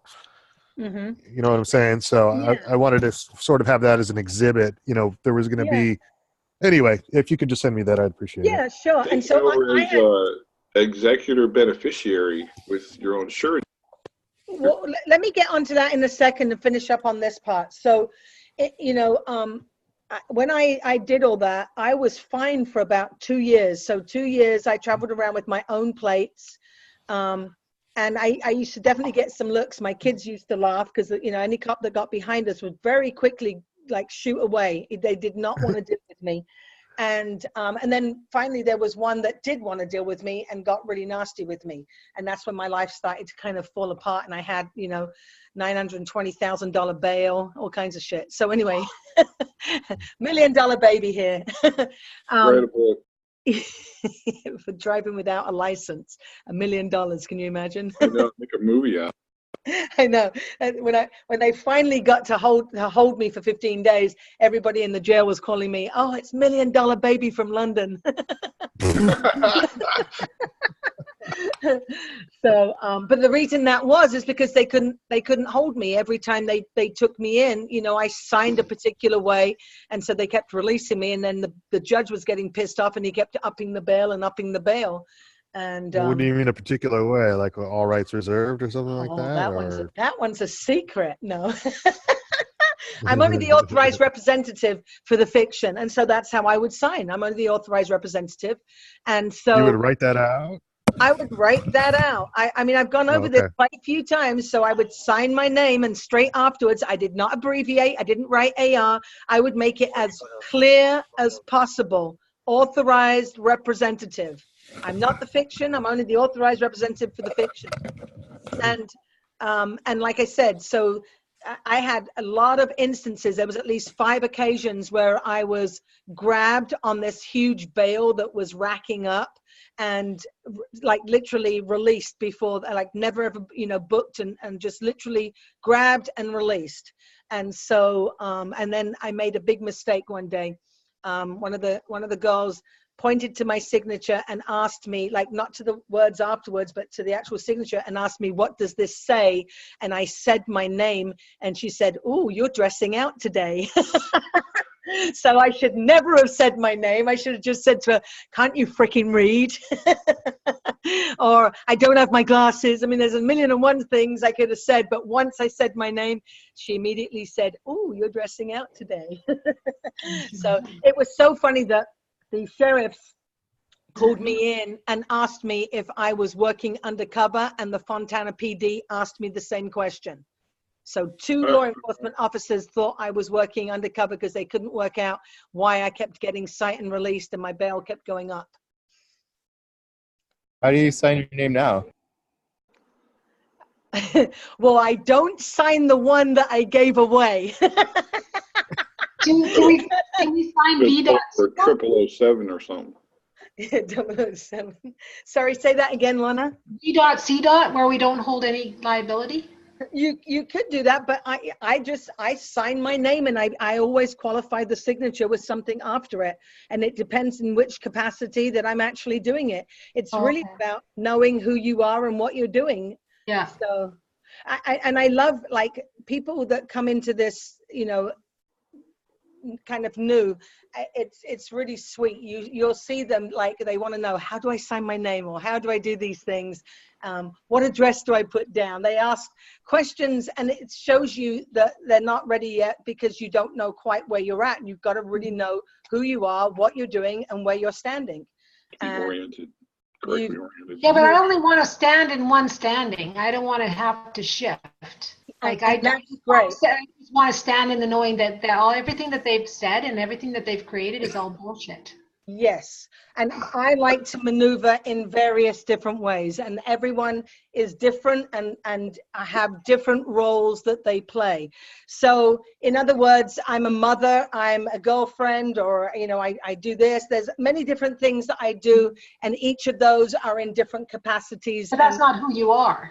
Well, it's a person. It's called person able, being able to be person able, not personal, but person able. So you have different persons that you can play. You have different roles that you can play, but you're not one of them. You're agent for them. You're attorney in fact for them. Yeah, but even that's all mind bullshit. It is, and you don't have to do that. But the thing is if you actually want to operate in their world, which I do, then that's the way you do it. You don't. I want to crash that. I want to crash that world. Money for nothing and your chicks for free. Say that again. Money and then your chicks for free. Yes. There's a technical name for that. It's all called fictitious conveyance of language. Yeah. Or wearing different hats, right? Wearing different hats. I love that one with Lucy. There's a Lucille Ball, and they go to this place, and, you know, they go to this little town where there's just two people, and they keep changing hats. And it's exactly what it is. Wearing different hats. 3 or 4 different personas you can step in and out of. Yeah. Yeah. Pretty easily. Yeah, I mean, you know, I have to work. I have to do things. I have to maintain accounts and do other things. That's how I live. And so I'm able to shift in and out of those things in different capacities. But as long as you know who you are and what you're doing at that time, so there isn't I don't have just one signature fits all. In terms of who would I sign as me? There would never be a situation where I would ever have to sign as me. Me doesn't participate in any of those other things.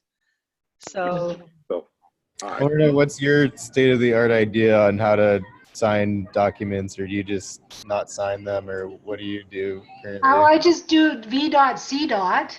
because, like, for me, how do I stand in my honor, in my truth of who I know that I am, and participate in the commerce, right? So for me, I have to completely change the way I perceive my reality for my reality to actually change. I can't hold on to that old paradigm and expect things to change. So for me, it's not. I'm not selling or buying. I'm just an exchange of energy. So as soon as I buy into the thought that I'm buying or selling something, then I'm buying into commerce, and so I can't do that. Well, commerce is equal exchange. Commercial is for profit and gain. If you look at Noah Webster Dictionary of 1828, you can see the difference. We cannot avoid commerce because we're exchanging constantly with each other. But the way we avoid commercial. What dictionary is it? What did you say? Noah Webster. I will put link in the chat. That would be great. But so what we're doing is we're just exchanging energy. We're not buying or selling anything. We're just, value. And because we don't value each other equally, like money is only given the value that we receive it, We're not making it. We're receiving it for our services. So Yeah, Lorna, it's like we really have to change our language. are you familiar with the term non-assumpsit? No. Non-assumpsit. Oh. It's a Latin term for basically no agreement. And so that's what I use, for example, when I'm presented with a notice to appear from a traffic enforcement officer. That's how you, as You could just write non-assumpsit, but okay. When you did that, did you write it nice and clearly? absolutely, I always do. Okay, because that's the important thing is when you write it, that it can be seen. I love non-assumpsit. You could just write non-assumpsit, and that's my signature, because effectively it is. It's your hand to the page. It's your hand making a mark on the page. So whatever you put there effectively is your signature. It doesn't matter what you put there. You could put a happy face. You could put a dick. You know, you could put whatever the hell you want. It's your sign of nature. Because it's not your autograph, it's your signature, right? Exactly. Autograph is your written name. Yeah. Signature is just your mark upon the page. Your sign of so nature. Like I said, you could write I do not agree to this whatsoever, but it's still your signature. And you know, one of the things I was thinking of, which I don't know how this might piss off the cop, but I was thinking to write void in there, and but I don't know. Void in full. Maybe the best idea. Fuck you, asshole. But non-assumpsit actually works pretty good for that purpose. Yeah, I always write non-assumpsit, and then I sign my name, and then usually follow it up with all rights reserved, if you know, on a perfect day. But I think non-assumpsit alone is good enough. Right, I would think that would be best. Non-assumpsit. Yeah, non-assumpsit works very well for that. I like that. We really have to shift our consciousness. You know, once we shift our consciousness, the whole paradigm is going to shift. So we have to. I totally agree. We have to make space for us to return to unity consciousness. So at that point, though, no documents should be necessary. Exactly. We won't be in contract anymore. You won't be seeing that. That whole idea is. It'll be in commerce, though. Yeah. Yes. Jackie, this is Ambassador Eric. I got some comments. Hi, Eric. How's it going? Good. Number one, I can't find it. I was looking for it, but it'll take me a while. But under the U.S. Code for the Secretary of State, expatriation from the United States is allowed, and Title 28 USC, starting at about 1600, is the Foreign Sovereign Immunities Act, which applies to those that are not under any jurisdiction of any state or the federal government. And there's, I think it's 1608 is the process for giving constructive notice regarding any issues for foreign sovereign, which is for international notice. It's administrative process is what it is. It's 60 days. So you give them 60 days to respond, and if they don't, then they've defaulted. So what I'm alluding to is that anyone who wants to renounce their U.S. citizenship, all they have to do is say where they are and notice the proper 60 days to respond or not, provide a responsive response, and if they don't, then the default could be recorded or published or both. And I've done that with the initial notice, published and recorded it, and then with their default, recorded and published the default that I'm outside of the jurisdiction of the United States or of any state. And that relates to my being an ambassador, because what I put in the public record is I am in his kingdom as his ambassador. But for those who would like to avail themselves of their state status, their state citizenship status, I've got Richard McDonald's 1,000 pages supporting state citizenship that he was successful with, for many years. And I could put that on the Google Drive. It's about 4 or 5 parts.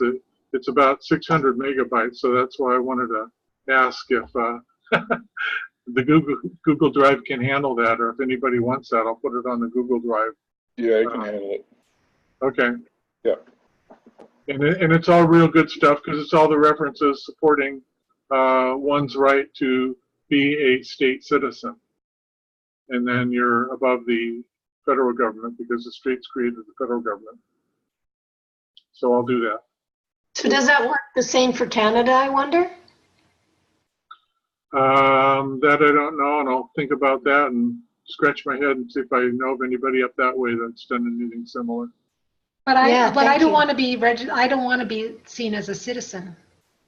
Okay, so then what you could do is you could avail yourself of foreign status, but you have to say where you are. See, when you expatriate, you have to declare where you are. So you can't just expatriate out into thin air. You have to be somewhere. So you either have to. What if I don't recognize the states or the provinces or anything because I've seen that they've been created illegally? You're from heaven. Well, if you could do what I did and say you're part of God's kingdom on earth, or you're an inhabitant of Gaia. I don't know. That's a good question. And yeah, because it wasn't so long ago that the inhabitants of North America didn't know about commerce or commercial. They just exchanged energy. Were you born on any Indian native land or any land that's now considered part of any native territory? For example, I was born in Minnesota, and that's Lakota. So actually, I could say I'm part of the Lakota Nation, which Yeah, but I don't even recognize any of that. Like that's all created from our mental projection. We're all part of the one. Okay. There you go. We're all part of the one. The rest is all bullshit. Like that's all come from our mental projections Of separation. Of separation, right? Displacing us. Yes, absolutely. Oh. That's fine. Well, so how do I stand in my honor, my knowing who and what I am? well, another way I give you to look at it, or suggest you look at it, is what form of law are you under? What form of law do you attach to? The law of one. The law of one. Natural law. Natural law. It would be natural. There's only what was nature created from? It didn't create all these borders and nations and all that stuff. Is it written? Is natural law written? No. Then that's why we have to return to light language. That's why we have to return to our origin. Okay. And if we want to live in the truth of who we are, in the unity of all living matter, we have to actually embody it with our knowing. Right? And myself, I cannot stand out of integrity. I'd be out of integrity. You have to be from somewhere. In going along with any of this stuff. You have to be from somewhere. Yes, somewhere. I'm from source physical energy. Yeah, location. I was born onto the land. Like planet Earth or something. Yeah. You gotta be from somewhere. I was born onto Gaia. Here's one for you. I was born in this universe. I'm a native of this universe. Or a rock. Always was and always will be. I'm fine with Maryland National. That's where I was born. Right? I'm a Maryland national or an American national. Okay, so you can avail yourself of the state citizen references. The reason I picked Yahuwah is because God's law is written and it never changes, and it's the law that all men's laws are supposed to be based on, or at least they say so. So, it's hard. Sometimes it's hard for me to think on my feet. So I like something that's written down, and I can say, here's my law. Go interact with me in accordance with this. Yes, that's an awesome thing. Interesting. You all were born in your body. Your body is a promised land in a way. So Yeah. it's not your property because it was given to you by your mother and father. You're just using it. Your body is land, though. Your body is from the soil. Your body's from the soil and goes back to the soil. So you are your own land, right? So, like I said earlier, it's what we know at this time and in this place. That's all we know. We don't know anything. But the thing is, the body is a reflection of our state of consciousness. We won't even, we can actually ascend the body. We don't have to have it go to the land. There you're free. Freedom, right. Freedom to traverse as a multidimensional expression of all that is and ever was, will be, and ever was, right?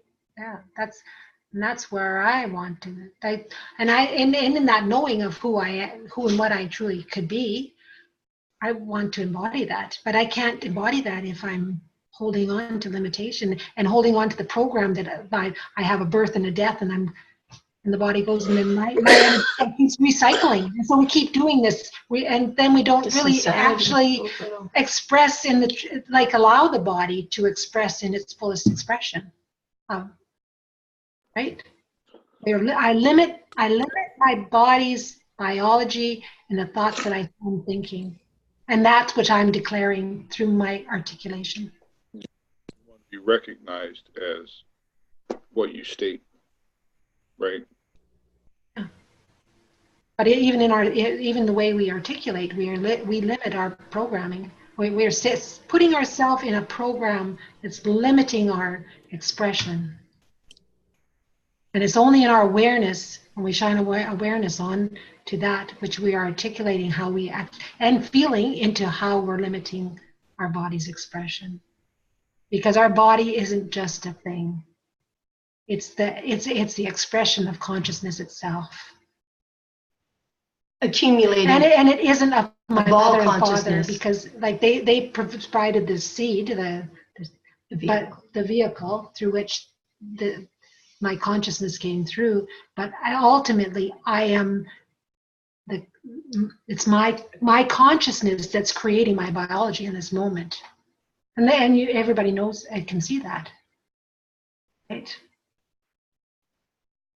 Because the body is just thought actualized. It's like you are creator. Yes. Creating simultaneously. Okay, so the state citizen manuals are uploading into the Google Doc, so maybe by the time of the end of the call, they'll be there. Thank you, Eric. I also need to make a correction. We need to meet Sunday at 10, if that's okay. Okay. I forgot. Saturday, I actually have an appointment at 10. Somebody reminded me here. That works for me. All right. Awesome. Okay. What's that meeting for? This is for discussing the forms committee. Oh, okay. Or the, I don't know, whatever. The Forms identity, committee. the source documents. The source committee. I love that. My body loves that. I have a question. I'm sorry. The source of forms. Is someone on this call from New York or close to New York? Because I need 2 witnesses for my notice of liability process. I know Devon was from New York. I contacted him. He didn't reply yet. So. Is anybody in Florida, by the way? I was thinking about that myself. I'm going to need to do that. I'm going to borrow a couple of thumbprints. No. Oh, well. No? Okay. I would put a request up on the Facebook page. There might be somebody around. Just to ask, is anybody in New York? We do need to really help each other. So today we did that repossession, Ken?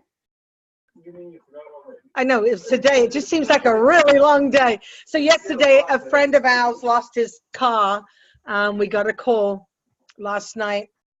His car was impounded, and then this morning we repossessed it from the impound yard. So anyway, it was really kind of cool, and it went really smooth.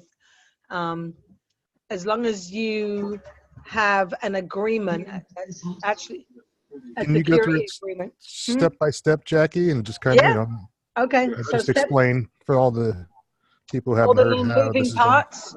So the Yeah. moving parts, these are the moving parts.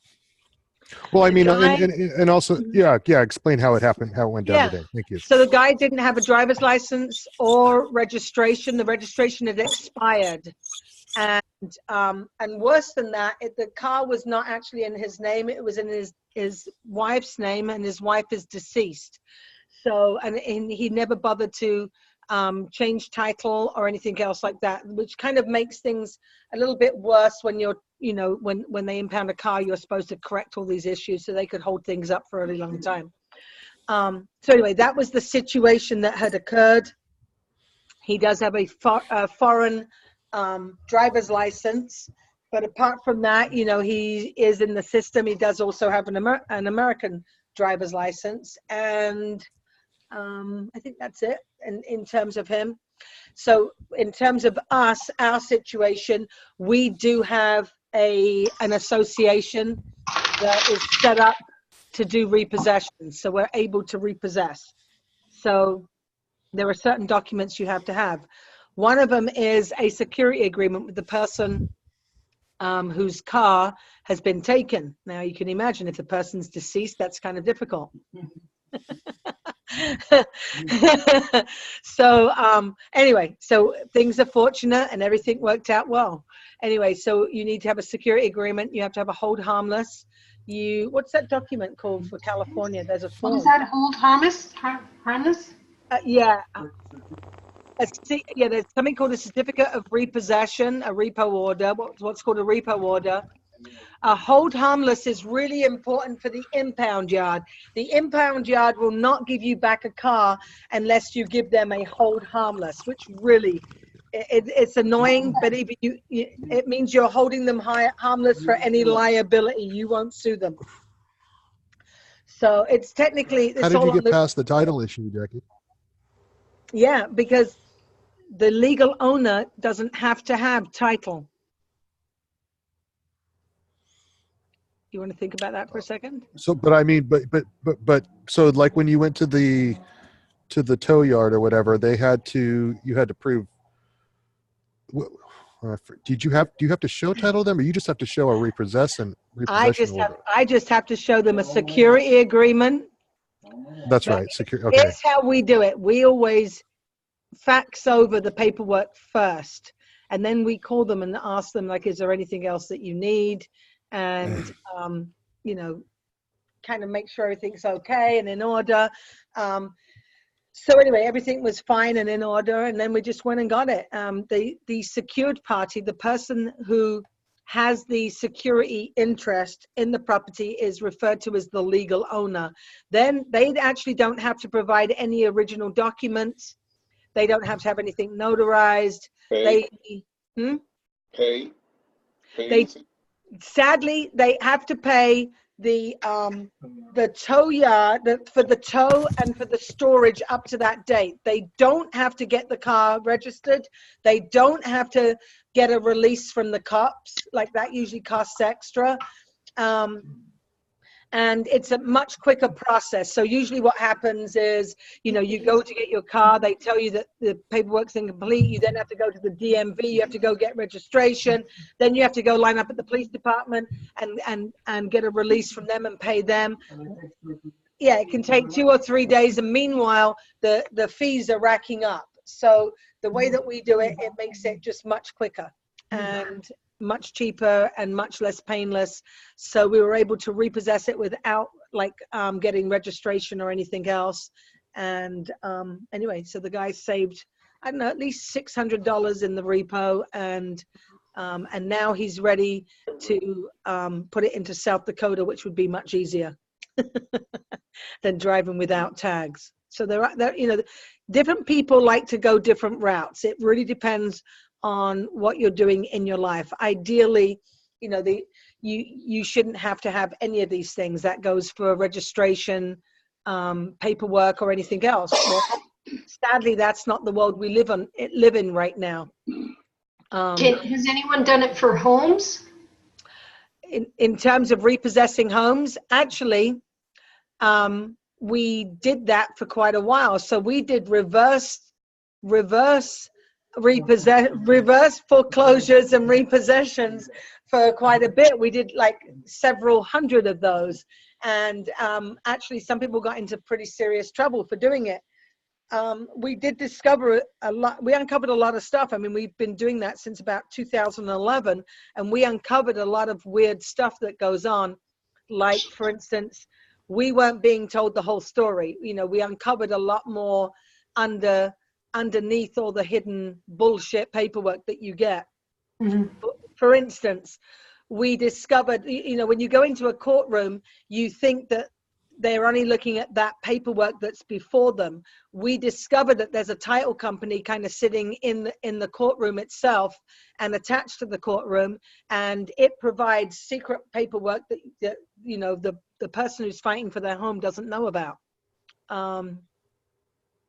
Anyway, there's a couple of other things like that. So it doesn't work the same. When we weren't able, I can't say we weren't able, because we were able. I mean, we had several houses on the books, because we had this thing where if we repossessed one, we were doing it like 3 for 1. So we would take 3 houses from the bank.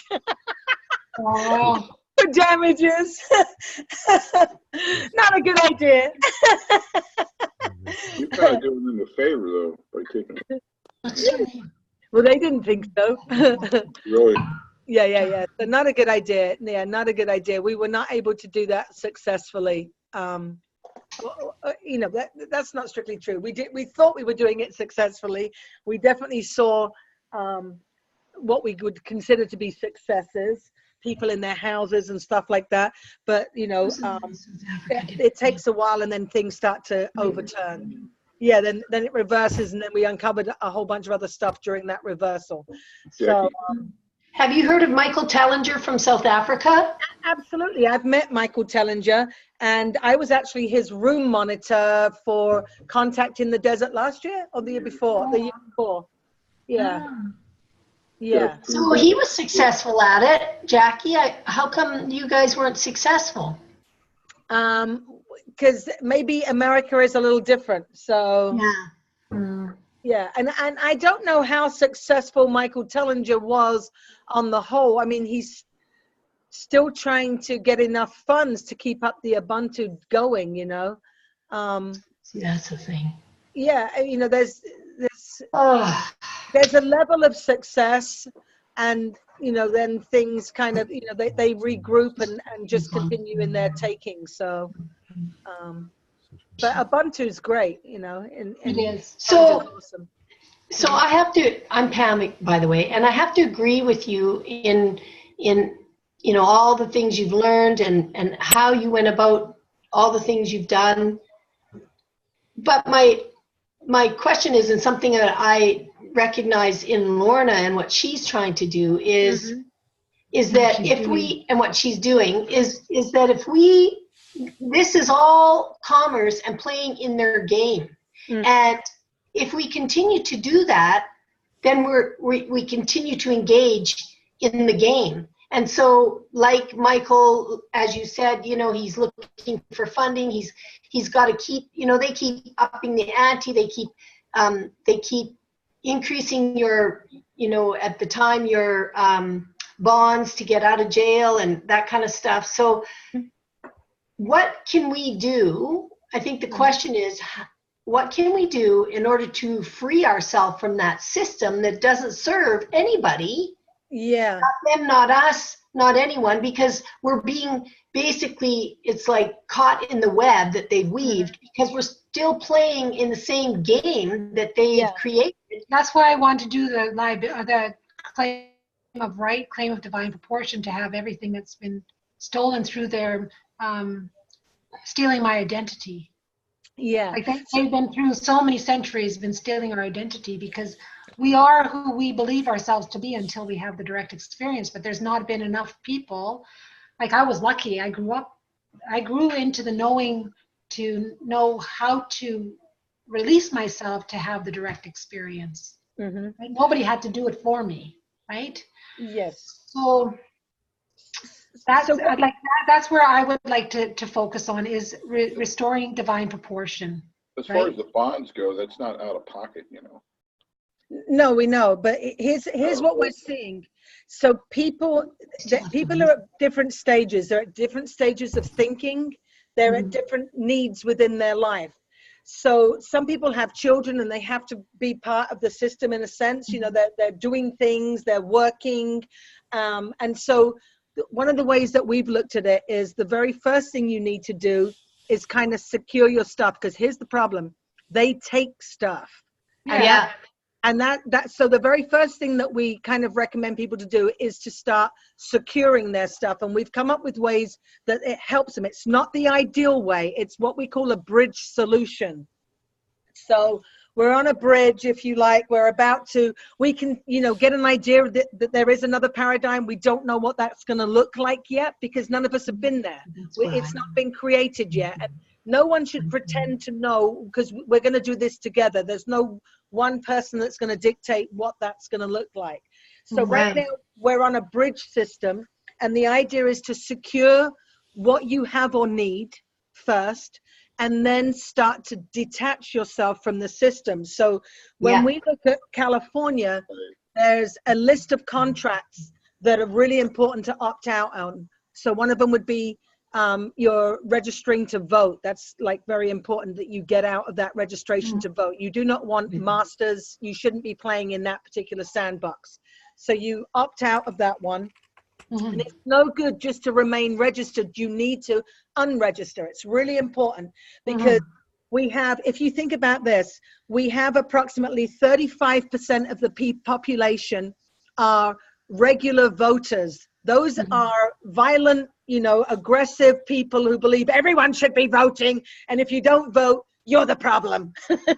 You're the reason why their guy didn't get in. It's just, they're uneducated. They're uneducated. We need to educate that 35%. Very important. There's another 20% who are what's called, like, they shift. They might vote in some election, like they probably did in the last election, because it got really exciting. And so people felt like, in fact, most of them actually participated because they didn't want a certain person in, not because they actually wanted a certain person, but because they didn't want the other one in. And which again is a really bad reason to be participating in that bullshit. So that's one of the things, but that's 55% of the people. The rest of us don't participate and don't buy into the bullshit. That's a huge number. The problem is we're the silent majority. Many of us are, we don't get up and do something. I mean, seriously, okay, here's how I could campaign. I'm going to run for election. I'm going to run for office, and all you have to do to get me elected is not vote. I'm going to win, right? Problem is, I'm the kind of person that doesn't believe in controlling everybody else. So what kind of a leader am I going to really be? So seriously, we are, we are the majority, but when you think of all the little problems with that majority, i.e. that we don't want to, we don't want to tell everybody else what to do. We don't want to follow. We don't want to lead. Most of us just want to be left alone. I mean, that's, to do what we want to do. And then you've got these other little group that really, keep trying to dictate what we should be doing. And, they're taking our stuff and getting these people with guns to come and take our stuff, because that's what they're doing. So anyway, that's one big area of problem that we really need to start focusing on. And I've come up with an idea. I just want to say, I just want to say one thing really quickly, Jackie, on the being left alone thing. Yes. I think that's once we're in a different paradigm, but in this paradigm, it's kind of like a eat or be eaten kind of thing. You have to take authority. You have to take responsibility for yourself. And I love this quote from Theodore Roosevelt. I don't have the whole thing, but it basically is, he says, we either govern from within, or surely we will be governed from without. And so the idea is, there's if we are just out there as kind of just floating around, wanting to be left alone, that's not good enough, because somebody's going to come and try to capture us in this system that we're in right now. And so in order to get to where this higher consciousness that we want to get to, that Lorna speaks of, we first need to acknowledge that and take mastery of ourselves and be our government from within and literally govern, at a level where we need to understand this thing, or else, we are going to be subject to them through their system, through their paperwork, through their fictions. And so it really is imperative for us to be proactive about this, to be active about this, and to take it as a responsibility. It's not just something like, oh, I just need to get rid of this traffic ticket that I got. This is not what this is about. This is literally about completely taking responsibility for yourself, being your own government, to the point where if the so-called government comes and tries to exert its control over you, you have to let them know, you know what, hey, you're talking to another sovereign here. Sure. I am already that's a real good segue into jural society, which is each one operates or functions or self-governs their affairs, and when needed avails themselves of 12 of their peers in a in a trial by jury to settle any controversy. And I think that's another argument why, or reason why it's good that people have some land that they attach to. They're on some land rather than just floating, so that they can say, they have others on the land that can participate in a jural society. And I'm kind of calling it active non-participation. So we need people to not participate in the system, but we need them to do it actively. For instance, you have to unregister. Don't stay registered. Don't just let things lapse. Don't let your driver's license lapse. Give it up. Don't surrender it. Terminate it or cancel it. Don't surrender it. Yes. It still exists if you surrender. Surrender means you just give it back and it still exists. Yes. Make sure you cancel, whatever it is you need to do, rescind, revoke, all these different things. And so there's a whole list of these things to unattach from. But just remember, when we're coming up with this new plan, where we don't have to bring in these old ideas. So, when you talk about ideas of you have to have land, or, you have to make a document, or no, that's not necessarily what we might decide on later. It's just right now, while we're on the bridge, we need to do things that are kind of familiar so that people feel kind of comfortable. Some of the questions I get, and I get it from a lot of young people, they're worried that if we got rid of government as such, that there would be chaos. A lot of people are worried about there would be anarchy. Yeah, they're worried about anarchy. Rulers. Yes. No rulers. Yes. They're really worried about those kinds of things, which is interesting, so we have to come up with those difficult answers. We've got to start asking ourselves questions. How are we going to deal with certain things? Because as long as we leave it up to the government, and I'm using air quotes when I say that, you guys can't see them, but I don't refer to them as my government, but when we leave these things up to a government, then we are losing power, and it's because we aren't making decisions ourselves, and because we are not active. So I got a book called 33 Interesting Facts About the United States, and one of the chapters was the Wild West really wild? And it says that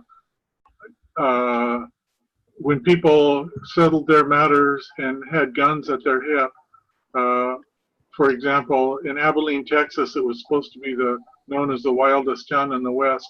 In the 30 years from 1860 to 1890, there were less killings than 1 year in Akron, Ohio is, recently. So people can manage their affairs if they just self-govern properly. Absolutely. Yep. I'm going to post this book in here. This is actually a really good old book. I don't know if anyone reads Basquiat and stuff here, but they're really good books. Another one would be Jackie, there's another thing I wanted to say before I forget again. A friend of mine in Arizona said people have been successful canceling their contracts, which is what you want to do. You just record a document canceling contract, even on a house that's in foreclosure, because the contract created the trust that the bank is administering with its attorney. So when the one went and recorded a cancellation of signature on the deed of trust, it collapsed the trust. And the next hearing for foreclosure, the bank's attorney didn't show up because there was no more trust. So there was no loss of the house. That's an interesting concept. So I do have people that would be interested in trying that. If you have any more on that, that would be kind of interesting. So I'll just see if I can get them to join the call next week. Okay, that sounds good. Send me a link. That would be interesting. Jackie, I got a question about tags. About tags? Tags, yeah. Okay. Exempt tags or private tags? Okay. Are you? I mean, are you recommending those or using them? Or I've heard that. Okay, most states have exempt tags. You can get tagged, say exempt, some special form or some shit. Have you ever heard a saying? There's this great saying. It says, "Never argue how much, because then you're admitting you owe something." Have you ever heard that? Yeah. Okay. So if you're going to go in there and start saying, "Hey, I need exempt tags or some other tags," then you're admitting at some point that you need tags, right? I got you. Yeah. Yeah. But technically, we really don't. So I personally don't use tags, but I have an entity that does. Do you see what I'm saying? So what's on your car? I have South Dakota plates on a car that I have use of. I don't own the car, and the reason I don't own the car is because I don't enter into their system. So I create other entities to interact with their system. Hey, Jackie, do you have example trust documents for that sort of thing? I don't use a trust. A trust would require a trustee in name. Mm-hmm. I use associations because an association can own property in its own name. So in other words, if I have a cop behind me, he sees ABC Association. He doesn't see Jackie Fig, trustee for the something trust. Do you have sample documents anywhere on that, or you actually don't really need sample documents in terms of using it for your car? The only time we use documents is when we create business associations for running businesses, like, because we do it for, like I was saying earlier, that's why you have different signatures for different capacities. So it's a company car, right? It's a company car. Okay, so you have to set up a company to have a company car, right? Yes, and I can do that without entering into their system because I do that through foreign trusts. No, I agree. I know. I've done that. So, yes. Okay, cool. Yeah. All So right. do you have a security agreement with your association so you can go retract, you can go get the car that's been impounded as the... Never had that problem yet. When I've had it done properly, they don't bother you. So, but what I would do in that situation would be a Bailey-Baylor agreement, a little different than the security agreement with the secured party debtor situation. But you can do it either way. So, in terms of, I repossessed my first car in 2004 or 2005. It was quite funny when I did it. I did 2 laps of the police department afterwards, like thumbing my nose out at the cameras. I don't know why I did it, but I did. And the next time they stole my car, they held it with no ticket for 2 weeks. You had no tags on, or you had tags? I had my own plates. Okay, you had the private plates. I had private plates on there, and that worked very well. So, I did say last week I would discuss a little bit about that. So what you do is, if you can pull up an SS4, let me grab an SS4. So let's say you already have a foreign trust. I'm going to assume, because we've done, meetings on foreign trust, there is a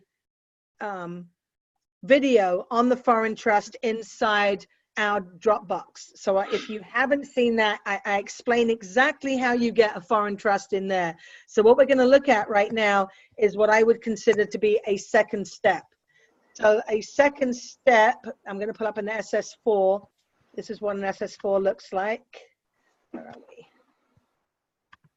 this would be to create, let me see, where's this? There it is. So this is an SS4. Let me see if I can make it bigger. For a 90 EIN. Yes. Yeah. So here's the thing. You can actually do it automatically online. You have to do it before 7 p.m. though. But really all you're going to do is... Not for a foreign trust. No, we already did it. No, well, you have to do that on, you can only do that one by telephone. Call in, yeah. That's you what have to call that one in. Yep. You have to do that one over the phone. And, but we've already done a meeting on that, and there's already a video on that. So okay, cool. The second stage is creating an estate. So you can do that online as well. And so the effect of that has been to create a capsule around my social security number. Now I did it back in about 2012. So it's been quite a while since I've had one. But so my legal name is my name, the name that my official legal name. That's the name that I would use for that. Your all caps. My all caps, but the official legal name. So, you know, if there's a middle initial or if there's a middle name, that would be in there.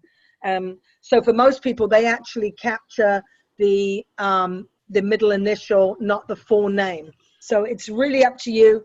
I would say capture the social security name exactly as it's written on your social security card. So that's the name generally you're capturing. The IRS told they don't upper or lower case. They don't pay attention to case. Just, you know, they're all capital. Everything is all capital with them. I was going to say, what do you mean they don't? If you put it all in upper and case, upper and lower, it will always be put in uppercase, as will any government registration, basically. So you identify yourself as last, first, middle. Actually, not when I created the estate. When I created the estate, it's all them. It's you know, first, no middle, part last. of it is me. First, middle, last is your estate, and the trustee is last, middle. You can do it like that. Yeah. Yes. So in this one, you're the executor. So I told you guys before that I was in court one time, and I was there as somebody's executor. I had the will in the hand, and the judge said, I understand that you're the executor, but I don't recognize you as such. So I went out and I did this process, and I get a piece of paper at the end of the day that says, I am the executor. And I also have a seal that says I'm the executor. Cool. A stamp. Not a stamp, a real seal. An embosser. Yeah, a real seal. Embosser, right. Yes. So right here, I have my name as the executor, the whatever mailing address, care of mailing address you're going to use, and that's pretty much all you have to do down here. Oh, you do have to put in your social security number. Actually, when you do this online, you have to put your social security number in twice. So, and this, by the way, was like the last time I ever used my social security number. I have not used it since then. I did try to use it one time, and the guy looked across the table at me like he was seeing a ghost. I was apparently dead. So anyway, so it kind of encapsulated stuff. Yeah. Yes. And another court case, I did agree to be what was it I said? I would be the medium that would relay the message to the decedent. That's actually written on court minutes. That's cool. So, medium. There you go. Yeah, I agreed that I would be the medium. You should have heard all the DAs start cracking up when I said that. So anyway. Cool. Between the spirit world and the entity. In the spirit world, yes, I will summon him up. But anyway. The medium that will channel the well, that makes sense. Absolutely, that makes sense. It made absolute sense at the time. I will establish a seance and be the medium. Everybody hold hands. Everybody hold hands. That's a good one. Yeah, well, it's literally written in the minutes. When we looked in the minutes, we were cracking up. Oh, look, Miss Fig agreed to be the medium who would relay the message to the decedent. You break out the Ouija board. Yeah, yes. So, so anyway, you enter your social security number twice in this one. And then ultimately what you're filling out is what's called an 8833. IRS form 8833. Well, you got all your. So 8833. Oh, that's not it right there. Oh. I gotta learn these. I gotta learn all these forms. No, that doesn't sound right. Hold on a minute. It's a disregarded entity. It's not 8833. What is that form? 8820 form disregarded. There we go. 8832. Disregarded entity? Yeah. So what you do is you disregard the entity, i.e. the estate, by folding it into the foreign trust. 398. So hold on, I'll bring that form up. This is the current form. I love the way the IRS says this. Current products. This form is listed as a current product. So hold on a minute, let me reshare that so you can see the 8832. That 8832, you write in there your name of the eligible entity, which is making the election. That would be the estate. And then down here, you're actually placing it into the foreign trust. And then you'll get a letter back from the IRS disregarding your estate and folding it, which actually makes the foreign trust. And so when I put my car in my estate, remember the estate number has like a 46 number. It's not a 98 number. Your foreign trust will always be 98 dash, and then the next number will always be a 6 or a 7, because a 6 or a 7 designates a trust or an estate. Your estate number could be any first 2 digits, depending on where you got it from, sometimes 45, 46, something like that, 47 maybe, dash, and that will be a 6 or a 7 because it's an estate. Any estate or trust will have 6 or 7 as that third digit, the first digit after the hyphen.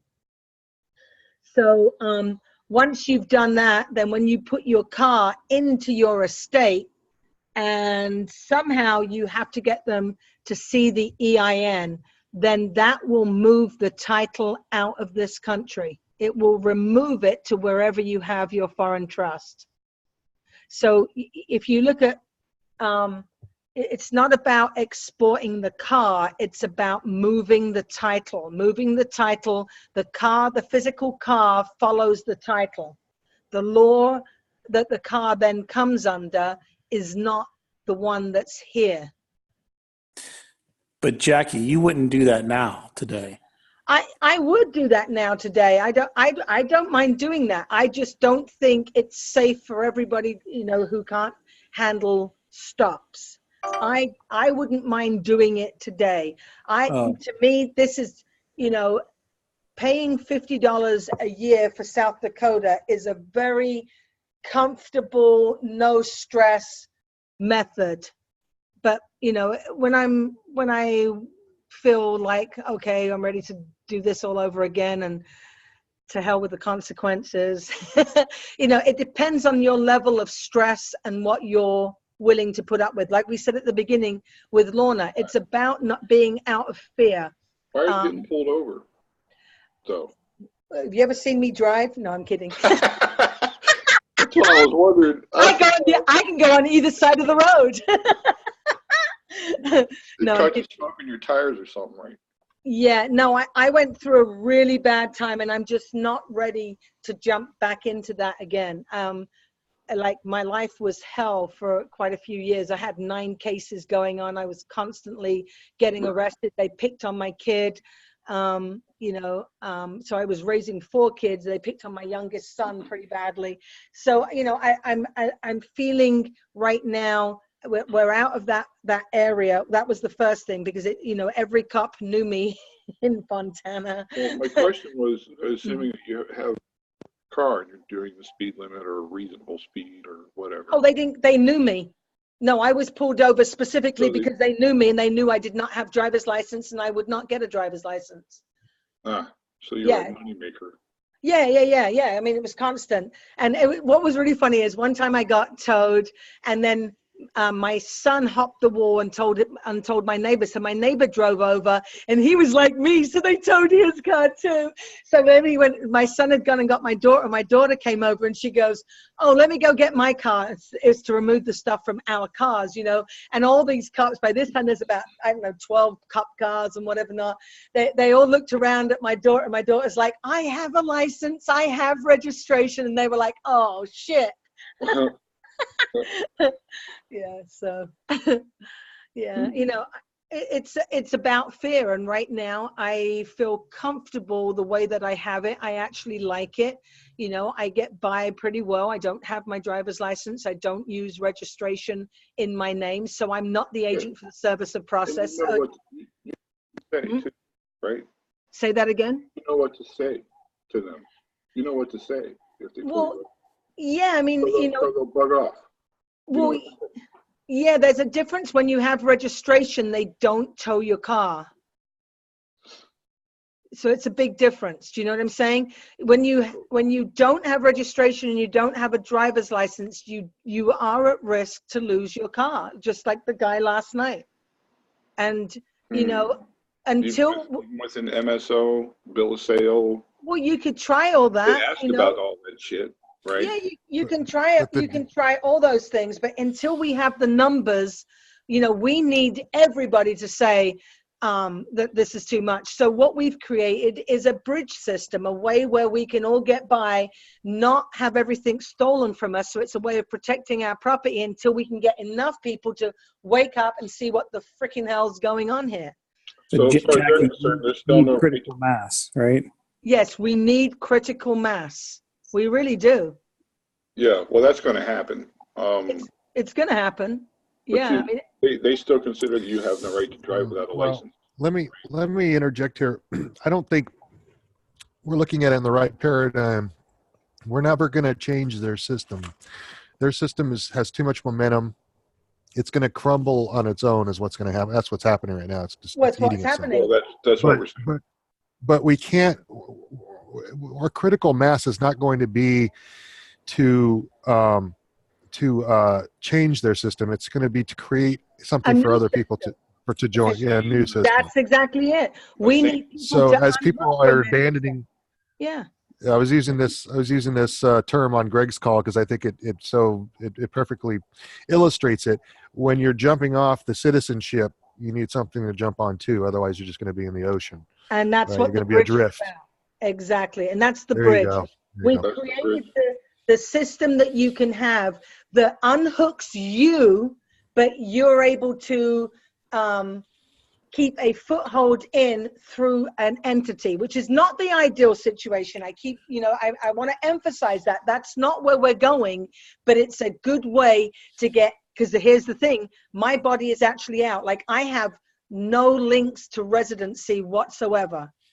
And there's a long list of stuff that puts you in residency. I don't have any of those things. I don't have any of those links to citizenship except a damn passport. So to me, a passport is a really important thing.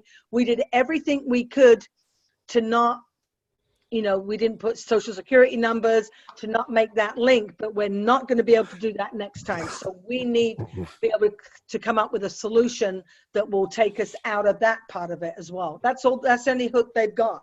I do travel, and I do like to travel. And that's a big part of my life, is traveling. So the non-US passport is out now, from what you're saying. They're making you put your social on it, which keeps you attached to the system. Yeah, but what you more than that, what you realize when you read the application, just like I was saying earlier, it doesn't apply to us. You'd have to lie to really get one, and so it was okay as long as I didn't have to put my whole system in, my whole self in. But when you've got to, have the social security number and all the rest of this stuff, like, they've clamped down on what their requirements are, and I can no longer maneuver that system. Who was it that was talking about the SS5 being important in terms of establishing a domicile? Because I've been having a conversation through Facebook with Patrick Ruseger, who's a member of the IDP group, and he's really promoting this idea that what we need to do is correct the status on the SS5. I think somebody else in the call a couple of weeks ago. So, yeah, I agree. So yeah, but where he still doesn't have an answer yet is how to go about doing that. Oh, okay. But so I think we're in negotiations for that right now. I just go to my Social Security office and fill out a new app and a new application. Yeah, and then but there's a certain way to fill it out. So today, one of the documents that Ken actually got recorded was his durable power of attorney. Now, people have reported when they do this durable power of attorney that liens drop away, child support drops away. So you can think of today as being the beginning. We'll see how long, if it does happen, and how long it takes. Well, I not only have to do the SS5, I'm also a veteran, so I have to nullify the DD 214 fiasco crap they got me stuck in. It's some kind of unpaid mercenary. When I ETS'd back in '78, I'm still considered, Yeah, I remember reading about that. Yeah, but there's a form you can send in, and you send it with a cover letter. Yeah. For Anna von Wright. That's how you get out of it. Yeah, Ken did cancellation of all documents, all contracts with them. Right. Quite a while back, and people who would have had that would have done that back then too. Right. But we've even seen people who had really canceled. I mean, right down to Boy Scouts. Being in the Boy Scouts and canceling all those kinds of things. I mean, we knew some people that kind of went to some pretty good extremes in making sure everything was canceled, fishing licenses, you name it, and still got pulled in. So the interesting thing is they didn't have a driver's license and they were sitting in court, and ultimately the judge arrested them and held them, and on the promise that when he got out, he would have to go get a driver's license. And they held them under the presumption that they couldn't identify them properly. They can't do that. That's bullshit. They did it for 6 months, and we're talking about the feds.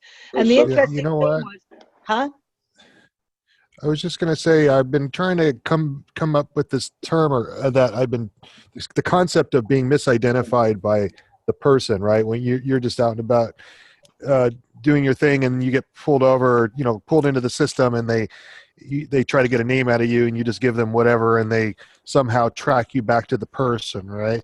So I finally found the legal term for it. It's misnomer, and it basically is the idea of the whole concept of having this name applied to you against your will. It's misnomer. Yeah, it's a misnomer. But that's the only way they can identify you. And when you say it's who filled out the application? I mean, that's my question to everyone. Non-assumption.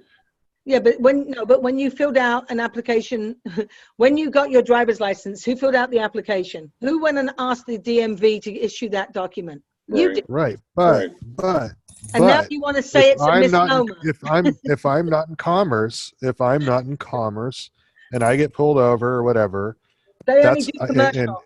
That's all they do. They pull, but see the point, and it's an abatable thing. It's an abatement process is the proper way to handle it, which is what I want to get into eventually.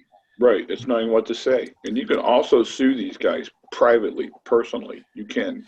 Yeah. Well, the thing is, they're trying to put you in commerce. They're trying to apply what you're doing to commercial activity, and put under the guise of this persona. They're trying to put you under the persona and saying because whatever you do under the persona is commercial. So that's the key there is the name that they're trying to make you answer to. They only deal with the person. That's the only thing they deal with. And here's a question. So you have to rebut that you're the person. Okay, but here's the thing. Again, who filled out the application? Yeah. I don't know. I'm not admitting to anything. I love that. Yeah, I got 4 kids. I know how that is. Well, real quick, regardless of who filled it out, unless they gave you full disclosure, it's fraud, and fraud vitiates everything it touches. I understand that, but fraud actually has like 7 elements according to them. They're not just going to allow that to go. And it's a contract. And so what they're looking at is you used the contract while you wanted it. Now all of a sudden you want to say it doesn't count. So there has to be other ways of doing it. There's a way to cancel it, and you have to cancel it in the proper manner. Well, but that's not the contract. The contract is to use the roads and commerce when we're not using the roads and commerce. We're using it in our private capacity, and they're applying everything we do to commerce. So why That's did misnomer. you go and get a driver's license? Because maybe I wanted to haul something for somebody one day and charge them for it. It was a mistake. Or take somebody down to the, Technically, it's a mistake. but that's the thing. You can use the license. Well, I'm not always a contractor. If I have a contractor's license and I'm working on a project, I'm not always a contractor. I'm just maybe building a chicken coop for a friend. Just because I have a contractor's license doesn't mean that I have to. Yeah, you can have But that. you see the point that just because I'm engaged, it has to be that I'm engaged in the activity. So and that sounds like Clive Iverson right there. So here's an interesting quote. Jackie, I have an input. But it's not Rich ahead, Iverson. It's actual case law. It's precedent. It's the actual way it works. But it doesn't. They don't care in court. I can tell you that right now. Not that there is a court. Well, I know. That cares. Let's put it that way. Yeah. Go ahead, David. I hear you. Interesting. I got a driver's license the last time I went in. I asked lots of questions, but basically I got it because I saw what happened to people who didn't. They got beat up. They got their lives threatened. They got their property taken from them. And so I signed it under duress, all rights reserved. Did that show up? I don't know, but I assume they mailed it to me, but I never opened up the envelope in which I can feel a card. And a friend of mine signed his no contract. I'm sorry? A friend of mine signed his no contract, so that when they blew it up for court, it says no contract. That's pretty good. Yeah. I think the point Jackie was trying to make was the flesh and blood goes in and applies for a license, and the license is issued to the commercial fiction. So the way that's handled is you abate it. When they send you a notice, a bill or a claim or ticket in the mail, it's addressed to the all caps, and you abate it by sending it back saying, correct this, and the flesh and blood will open it. But it's not addressed to the flesh and blood, it's addressed to the fiction, and there's no fiction that can open that. All right. The idea is I forget who said it, but basically I gave my signature. Somebody earlier tonight said that, anything you write on there, Nana, some said, or whatever, it's your signature by your hand. It's your hand marking the page is the signature. Okay. Your hand making a mark on the page. Well, actually, I signed the glass. Oh, you signed the glass?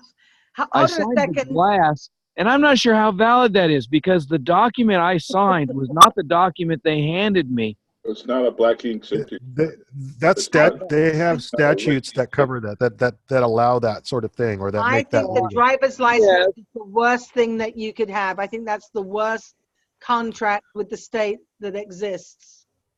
Say that again? I think the driver's license is the worst contract you could have with the state. Well, the idea is to not get pulled over because you're on the do not detain list. You're red flag. But the thing is, the driver's license only pertains to the commercial vehicle. Right. So I'm it makes you agent of process for any summons. It makes you the agent for the service of process. There is other ties to that contract that you probably might not be disclosed about. That's why everywhere you go, they ask for it. Right. So like I couldn't even rent a tuxedo for my kid for prom unless I had a driver's license. I had to go find somebody with a driver's license that would let me use theirs, which is also ridiculous and abhorrent to me. I should not have to do that. Yes. I can't recycle without one. Huh? I can't recycle materials without one. Yes. And I refuse to use it for any purpose. Yes. So I have to go with a friend who's willing to show their driver's license. And it's sickening to have to do that. David, are you driving without it on you? I'm sorry? Are you driving without your license on you? I do not carry it anywhere. Okay, so you drive it. But it exists in their system. And Yes. What's on so your here's the car? thing. What's When on you your have car? registration, or if you have a driver's license, then that person, the person that's named on those two agreements, shall we call them, that person is the agent for the service of process. And that's how it works. That's why it's abhorrent to me. It's the worst contract that you could possibly have. That's the thing that you're consenting to receiving service of summons for the fiction. Right. And that's what gets you into court. And it's a court of no rights. That court, you've already waived your rights, because the acceptance by a person or an acceptance by a citizen of this state of a driver's license or registration is the consent of the person that service of summons may be made on them. So you've already consented to being now the person under the codes and to accepting service of process. Right. And that's probably true, even though I wrote under duress and all rights reserved. So we had a judge say, how else are we supposed to get you to take these damn things? We had someone who said, but Your Honor, I signed under duress. And he said, how else are we supposed to get you to sign these things? There you go. That's an admission I right wonder there. how it would have gone if I'd written, because I didn't know about it at the time, but if I'd written under it, authorized representative. Now that does make a difference, and so does non-assumpsit. But on the whole, so, I don't know if you guys remember, I think it was Ford, he said you can have any color as long as it's black. Well, under like forms that they have, they say you can write whatever you like, but they're going to see it in whatever they've asked for. Because I used to go through and I would change all their forms, like where it said name of person, I would say name of woman or whatever. So I had Adobe Acrobat, your professional, and I would go through and change all their forms. And then I discovered like something that came along that said that they didn't care about people who changed their forms, that they see it in the way the form was intended. And then it used to be, for those of you that might remember, I know Rick might remember this, they didn't like anything in any color ink except black. Yes. It used to say all the forms had to be filled out in black ink. Then they decided that it doesn't matter what color you put it in, it's going to be received as black.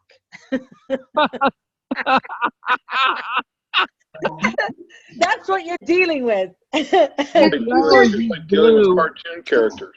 Yeah. I always use blue because photocopies came out in black. Would you remember that? Because Xerox, because I worked in typesetting. Typesetters would always write their codes in blue because blue didn't photocopy. So well, I used the blue that would photocopy, but it would photocopy as black, and so I'd know what the original was because my original had blue ink on it. Yeah, but that's what we're dealing with. So. Sorry. Is there a document that we can create where they're forcing us to show our driver's license because and not giving us the service because we don't have can we serve them with something saying that they're preventing my life, liberty, and pursuit of happiness? So they're violating my beingness in making me. Well, that's along the right. As far as I'm concerned, that's in the right. That's the right idea. You want to basically assert and establish your rights and just put it on public notice. Acknowledging. Yeah. So can we put them on public notice then? Somehow can we work on a document like that? You can do that. A generic document. Their job is to maneuver themselves into a way to violate your rights. And so when we want to maneuver, well, the thing is they can only take our rights if we allow them. I'm working on a constructive notice to the California. They drag your butt out of that car and put cuffs on you. You can say all you want. That they're engaged in racketeering. Can we create something to hand the judge so that he has no jurisdiction over us and we don't accept his Well, actually, yeah, we do something even better than that. When you cancel your driver's license, then they don't have consent that you're the agent for the service of process. If a ticket does issue, then you just write across that it's refused for cause and that no consent was given. Okay, so And when you go into court, you say, "Where's the contract?" You don't have to go into court. That's the whole thing with that. What happens is it doesn't go to warrant. What we found is it goes to collections. So they'll send you a bill, but that's okay because, and then they threaten to take it from your tax refund, which I always think is funny because we don't get tax refund. So that's why I'm removing myself as a taxpayer. Yes, that's exactly I haven't done a tax return in over a decade. Yes, there you go. Yeah, but the thing is, we still have to do it on paper, on their paper. I did that over 20 fucking years ago. Well, here's the thing, Lorna. The best ID that I ever had, I created myself and was similar to yours. What's that? Sorry. The best ID that I ever had, like I said earlier, it was actually a document of introduction, or I think it was a notice of introduction, one or the other.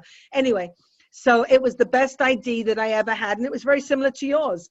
I literally, wrote down what I wanted to write. I folded it up in a certain way. It was laminated, and I carried that around with me, and it was the best ID that I ever had. So, and it kept me out of a lot of trouble.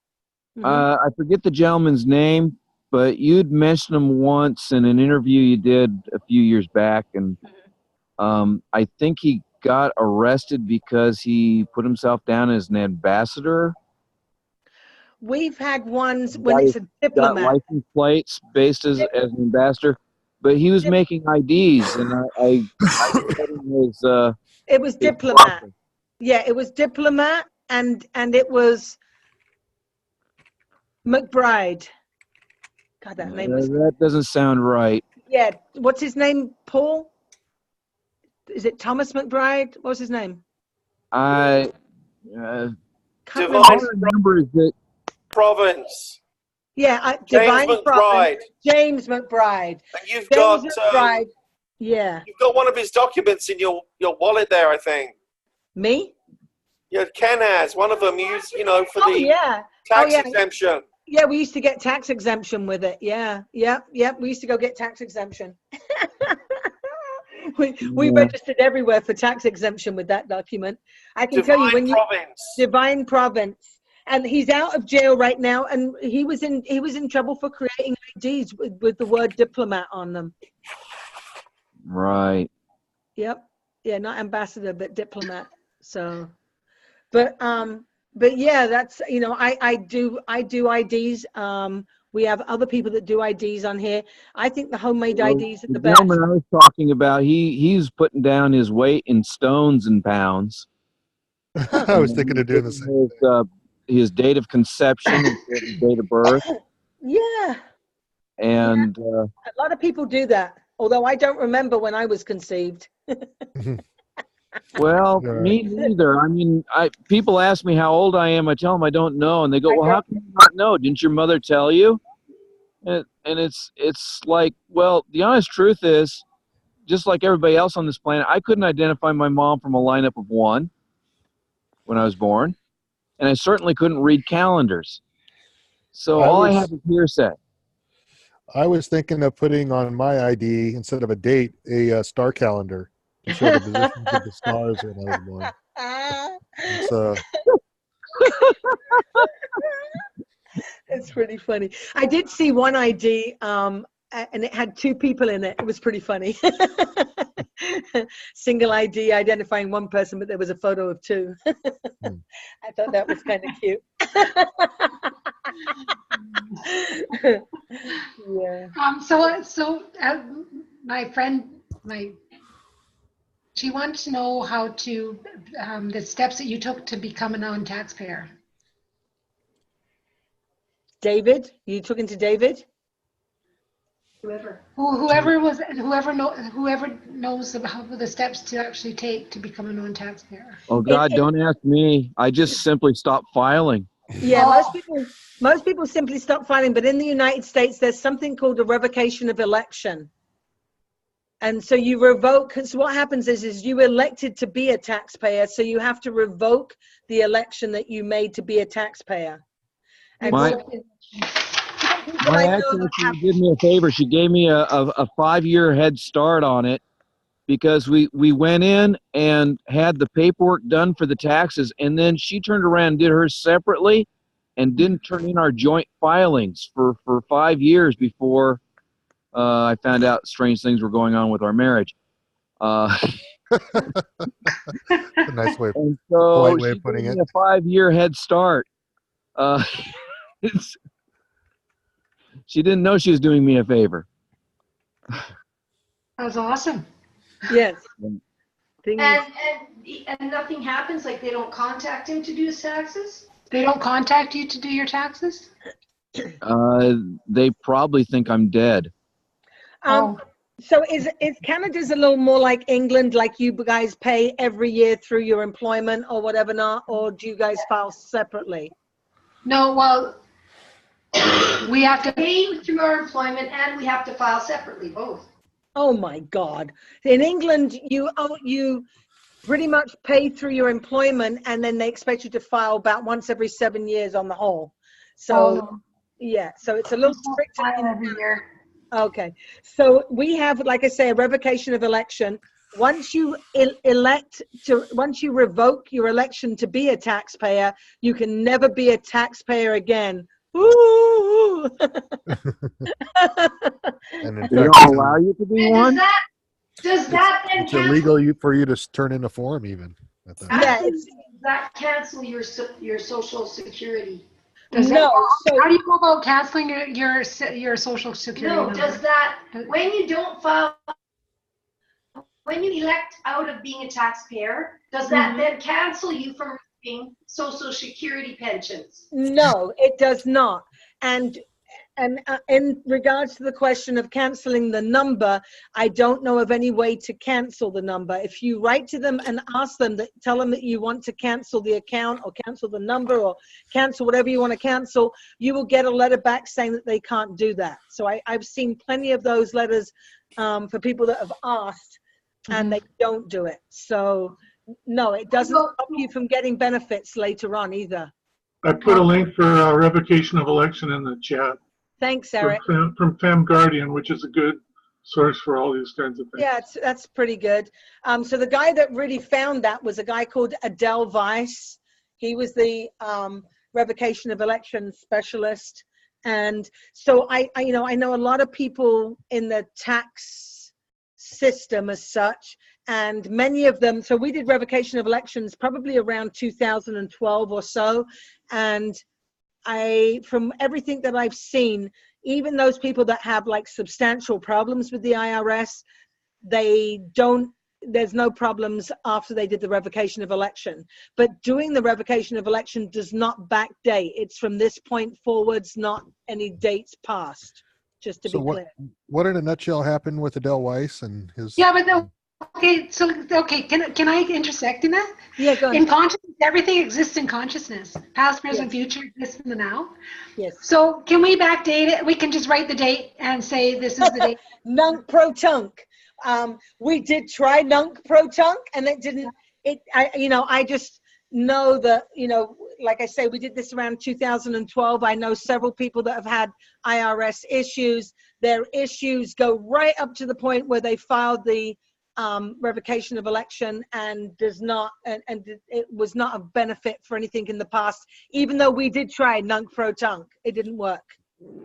How do you say that word? Or could you write it in the chat? I want to look it up.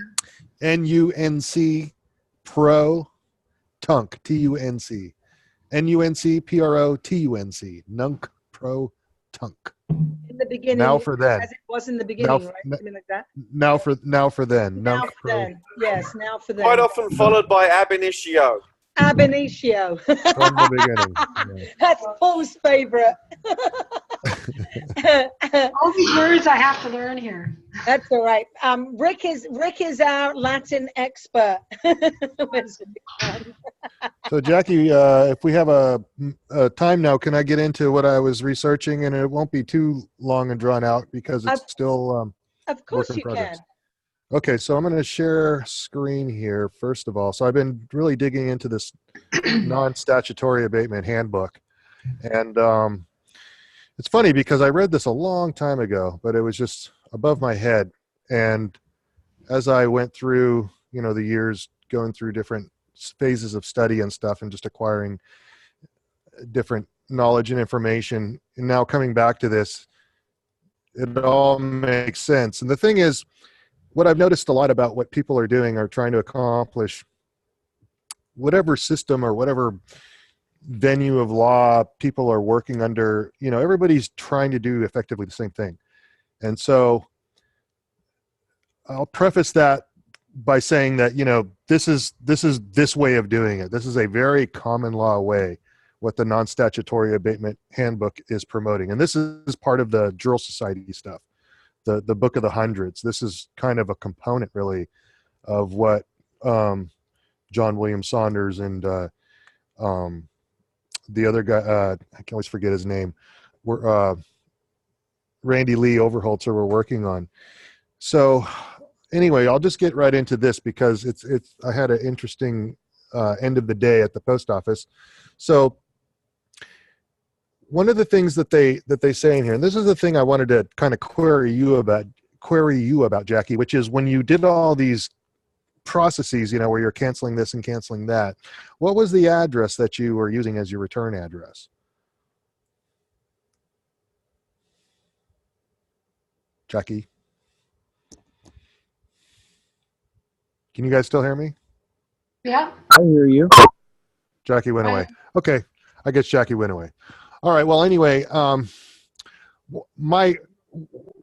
what I suspect, and this is my line of thinking right now, is that if you're doing these processes, it can't be from an address, certainly not one with a zip code. And it has to be one that is cannot at all be presumed to be within their venue, within, the address of the person. It can't even be an address according to the non-statutory abatement handbook here. So let me read what they say here.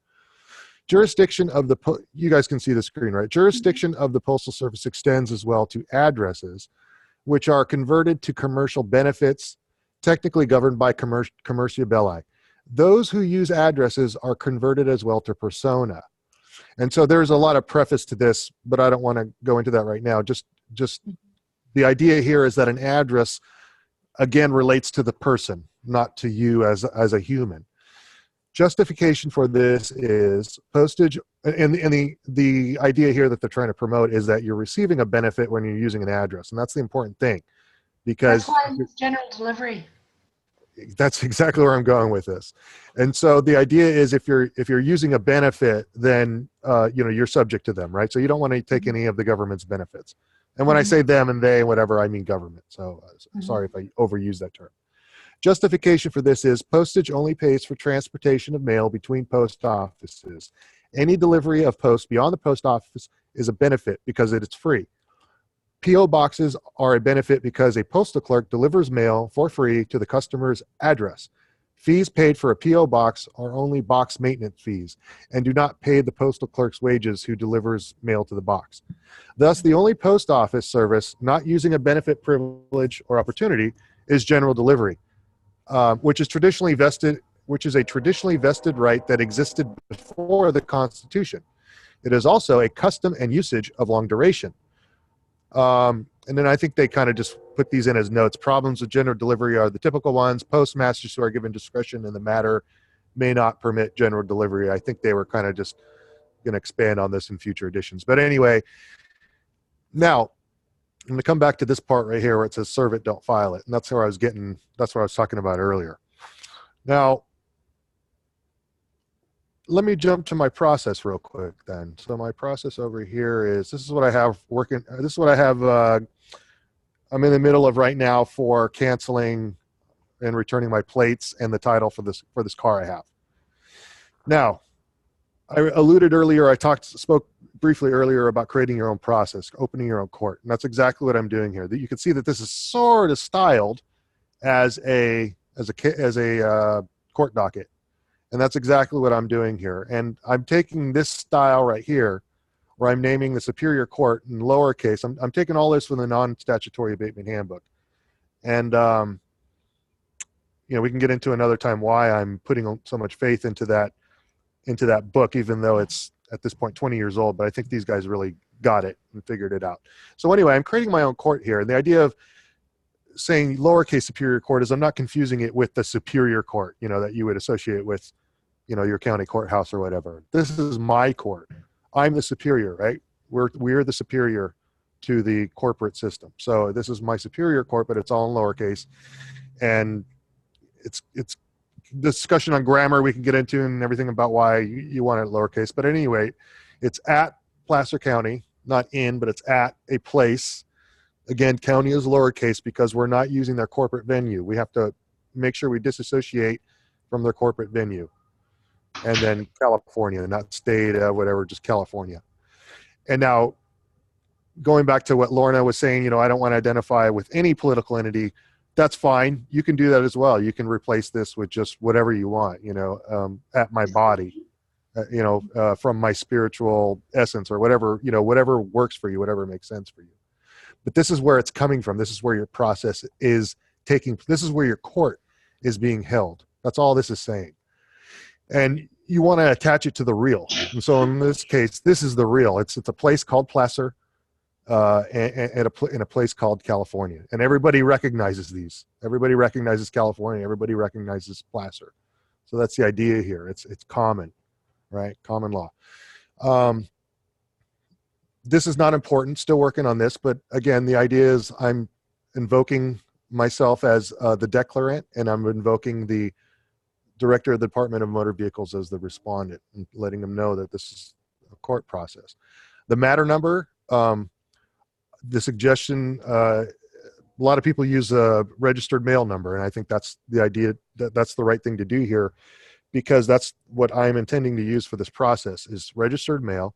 And the reason is because, number one, you don't want to go into their courts. Number two, the postal clerk really acts as your clerk of your court that you're establishing here. Mm-hmm. And so by using the registered mail number of this first mailing, that is basically the case number, because it's the clerk is, if you go to in a regular court that everybody goes to deal with stuff, the clerk is separate from the courtroom and what happens in with the judges and stuff like that. They're the ones that are creating the case numbers, and et cetera. So the postal clerk is your clerk creating the case number. So it makes sense to use the registered mail number. May I make a comment? Sure. I was just going to say real quick, where you have declaration of surrender and return, all that in all caps. There's no rule of English grammar anywhere. And also, if you look in the law dictionary, and look under glossa, Glossa, it basically is a use of fake words, because like I said, those are just a bunch of letters strung together if they're all capped. You're absolutely right. You're absolutely right. And I'm transitioning this paper from that kind of mode of thinking from when I was doing other papers. And you're right. I'm going to change this eventually to be this should be uppercase, lowercase, proper grammar. You're absolutely right. And I was going to say also, you're right on the right track with the registered number, because I showed my friend Paul that certified mail is strictly used for domestic mail, and exactly. and register is not only it's a different jurisdiction, and it's also unique, like you said. And with registered mail, it's like, I think it's 5 years and $100,000 fine if you mess with registered mail, including the postal clerks. And it's also, I mean, if you've ever sent something registered, it's a very formal process. You hand it to the clerk. She pulls out a log, makes a note of everything, the number and the address, where it's coming from, where it's going to, and then that goes into a locked safe. Next to the clerk. So it's the highest level of security. They say send diamonds and bearer bonds and all that stuff. Absolutely. It is literally every person who handles that parcel from that point out will log their handling that parcel. You will have a complete record of who it went through. So it's a perfect record for establishing, for your court. You have this service basically right there ready to use. through the postal clerk, and I'll get into that further in terms of how you get a stamp of your document, right? Well, I'll just say that right now. You know, the other thing that when you go to a court, the clerk will stamp your document to acknowledge that it's been filed, right? You have proof that it's been filed. Well, in this case, I was thinking, let me just jump to this really quick, just for people who aren't familiar with it. I'm kind of going to go out of order from where I was going to go, but that's fine. Here's a certificate of mailing, and a certificate of mailing is just a really simple thing. You pay $1.30 for it or something like that, I think, right now, and it's just something that you present to the clerk of the postal clerk, and you fill this in. You fill out the address, your address that you're sending from, the address you're sending to, and the clerk, upon paying the fees, will then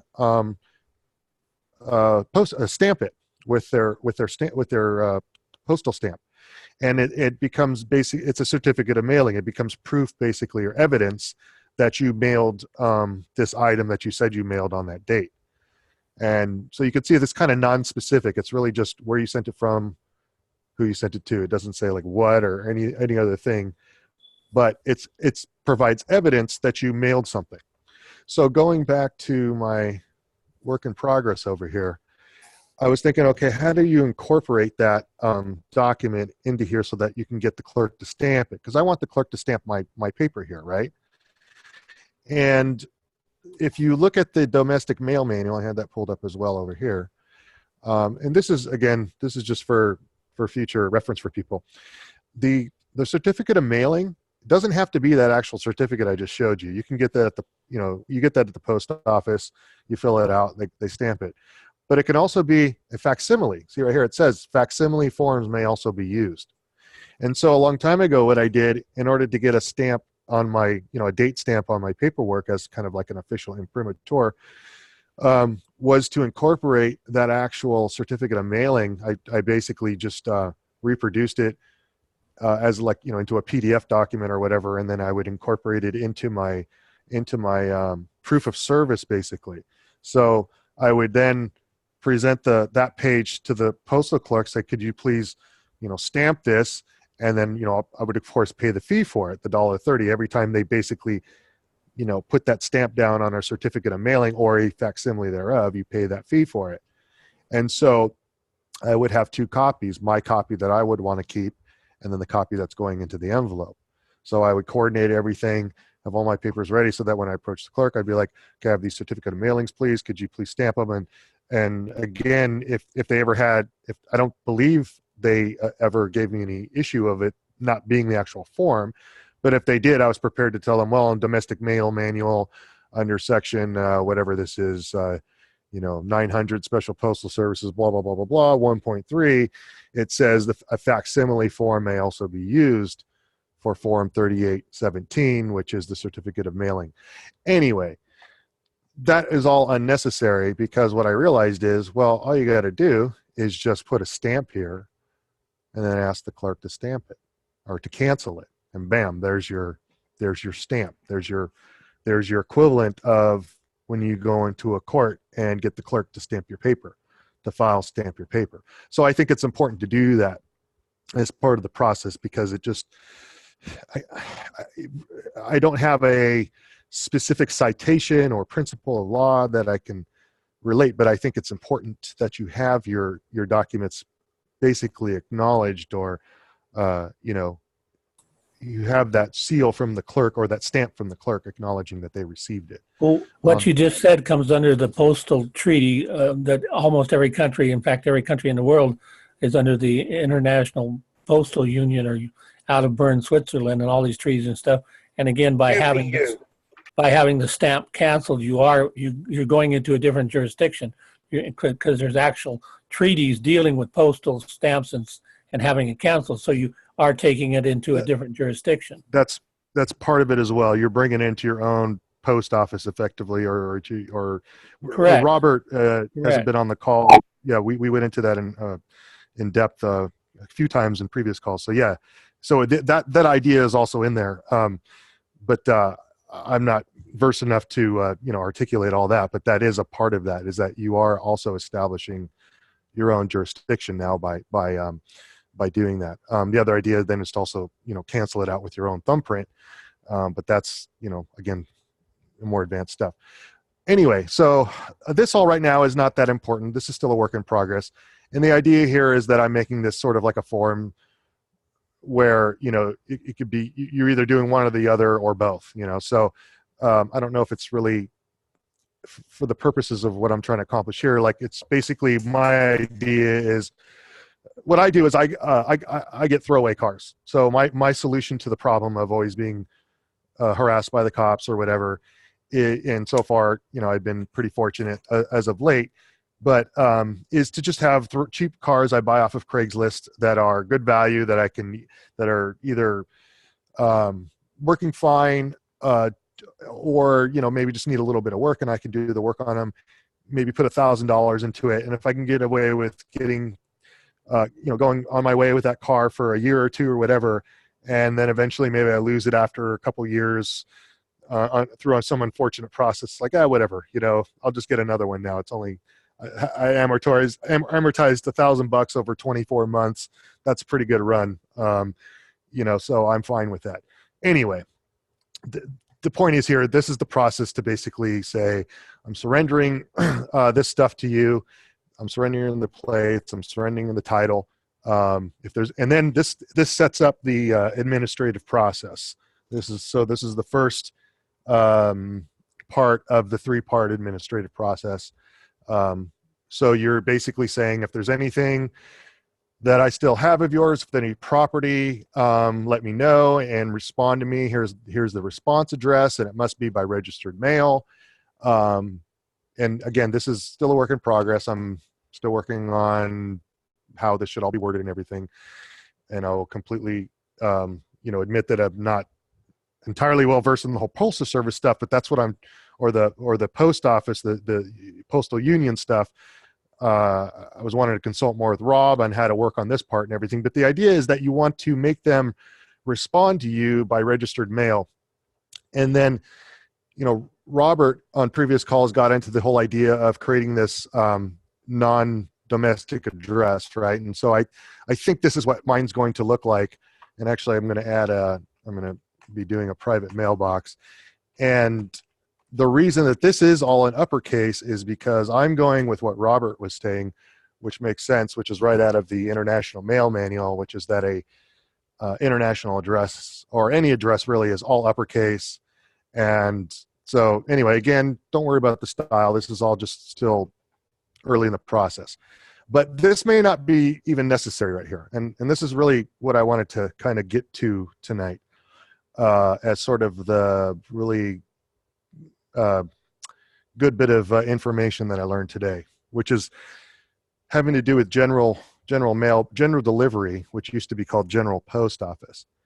And the idea is that general post office was the de jure post office where everybody received their mails. And of course, the post office existed for the Constitution. It was an institution of governance within itself, unto itself. And it's basically, it's the idea that man needs to communicate between man, and we've created the system where we can now send notice and legal process and whatever to each other. And so it's an important thing. Obviously, anyway, what I'm getting at is you don't have to. The thing is, getting back to trying to do this process and having your mail sent to a domestic address, I think that's probably the problem, or that might be a big contributor to the problem. Because even though you're saying, I'm talking to you as a man, I'm here as a man to present my process, you're still coming at them from a fictional address. And so maybe what they're doing is they're just saying, oh, here's this dead thing trying to pretend it's a living thing again, but it's coming at us from a dead address, or from a fiction. It's communicating to us from the medium of this fiction, of this address, of this fiction, of this address. So what I did today, or upon reading let me go back to the non statutory abatement handbook. It explains here why you want to use the general delivery. Where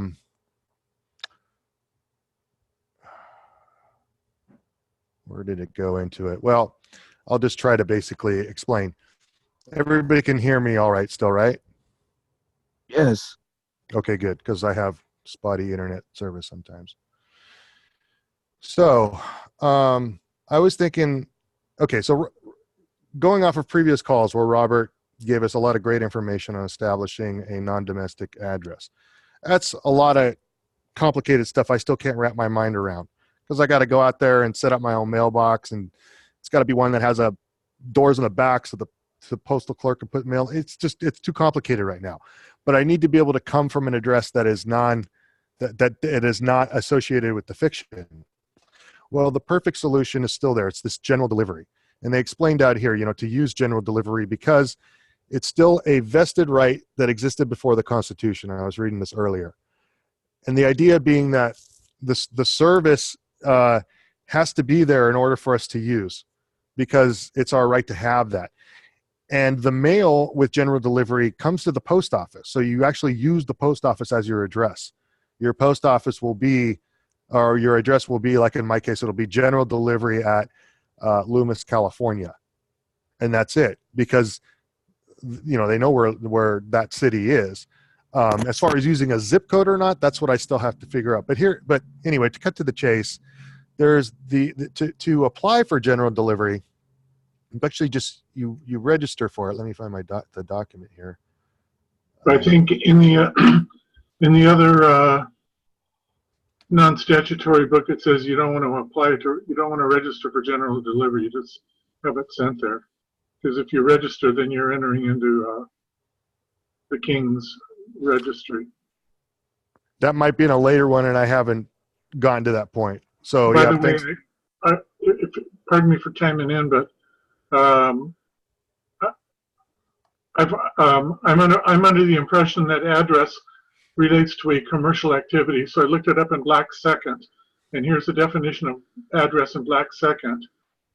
It's the third definition, but it's real simple: a place of business or residence. There you go. And residence, right, which is res ID. A fiction, the identification of the thing. Well, just as a practical matter, if you do want to do general delivery, they don't really have the forms for it. What I learned is that there was when I was using it, there was a confusion as to whether or not you were only allowed to use it for 30 days, and then you had to, like, it was just for temporary use. But that's a misconstruing. It's a misunderstanding of the code of the statutes. It's supposed to be, the 30-day limitation was how long the postmaster was required to hold it before they had to return it, unless there was other arrangements made with the postmaster to hold it longer. So there's this interesting note here, that this postal bulletin that came out on March 11th, 2010, which basically, well, I think it's above here. It says that it's clarification of the 30-day rule, and it's included right here in this notice. Let me zoom in a little bit if I can here. Right here. It says general delivery mail can be held for no more than 30 days unless otherwise agreed upon by the postmaster.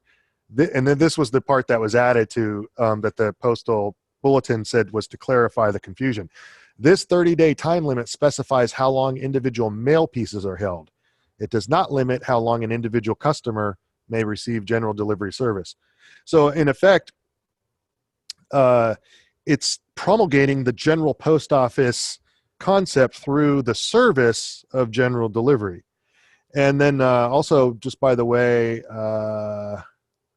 it's not on this form, but on the other form, the No, wait, it is on this form. Sorry. It has this. It has the statutes. There it is. Collection is authorized by 39 USC 401, 403, 404. I went through that. I didn't find anything interesting necessarily that referred specifically to general delivery, but what it does say, and I have it over here. Let's see. Oh, right here. Right here. It says, nothing in this section shall be considered. Oh, wait, no, sorry.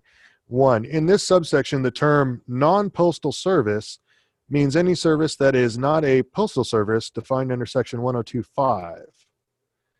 And so non-postal meaning postal, I think this refers to the postal service, i.e. the corporation that they created. And it's interesting if you go through this chapter here from section 401 and everything, it talks about, it establishes the corporate, the postal service as a corporation that can sue and be sued and blah, blah, blah. So, and it's giving it all its duties and saying what duties it has and requirements and blah, blah, blah. So anyway, so it says here, non-postal service means any service that is not a postal service defined under 102.5. And if you go to 102.5, it's this right here, which says refers to the delivery of letters, printed matter, or mailable packages, including acceptance, collection, sorting, transportation, or other functions ancillary thereto. Anyway, it didn't really give any clarification on general delivery, but general delivery is clearly specified right here in section 6.0 of this. Let's see, this is the domestic mail manual, section 508, recipient services. And so it talks, this is the whole part on general delivery. Purpose. General delivery is intended primarily as a temporary means of delivery. A, for transients and customers not permanently located. B, for customers who want post office box service when boxes aren't available. And then it talks about service restrictions here. It's only available at certain facilities. So not like if you live in a larger city with multiple post offices, there's usually only going to be one post office where they have the general delivery service. Although they can offer it at multiple facilities at the behest of the postmaster. And then when you do go there, you need to present what they only qualify as suitable identification. But it helps if you already have a relationship with the postal clerks, if they know you. And so that when you go in there and, say, oh yeah, I'm going to have something coming in by general delivery, just an FYI. And so hopefully they won't ask for your ID if they already know who you are. But if it's a bigger postal post office, like I was in a post office that was in a town of about 80,000 population, so fairly big in the Bay Area, and some of them knew me, so they wouldn't ask for ID. Some of them I didn't interact with all the time, and so just to cover their ass, they would ask me for an ID. And so you're going to need to probably have something. Anyway, and then this is the rule here about holding the mail that they clarified. Piece is held for no more than 30 days. Although a shorter time period may be requested by the sender. So, but anyway, getting back to then my process, I was thinking to overcome this issue of having a non-domestic address and making sure that it's working and that it's, everything's cool with it, you're receiving actual non-domestic mail. I thought instead to just replace all of this with, general delivery, bam. So that would solve the problem of coming from a address within their jurisdiction. I'm coming now just from general delivery, which at worst it's vague. So anyway, I hope that kind of explains where I'm coming from. Just really quickly before I conclude, and just to kind of tie it back to what I was saying before, this is a court process now. This is my court. I'm establishing a docket. That's what's going to be up here is the registered mail number. So that's going to be the case number. And I'm giving them down here an opportunity to give me any objections. And if you have any, send it to this address over here by registered mail only. So I can make sure I'm getting it from a man, a real person.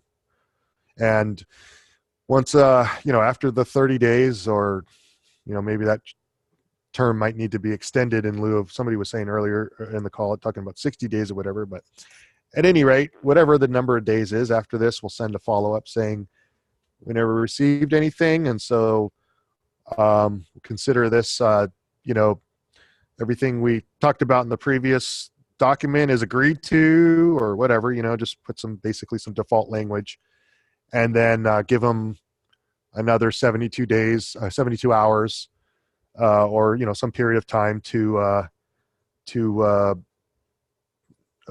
their default.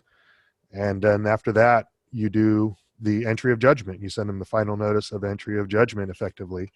And don't have those documents yet, but that's kind of the next part of what I'm working on here.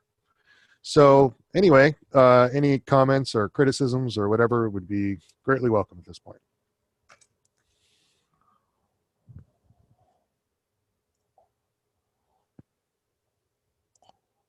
That's coming from you, named the Superior Court at Placer County?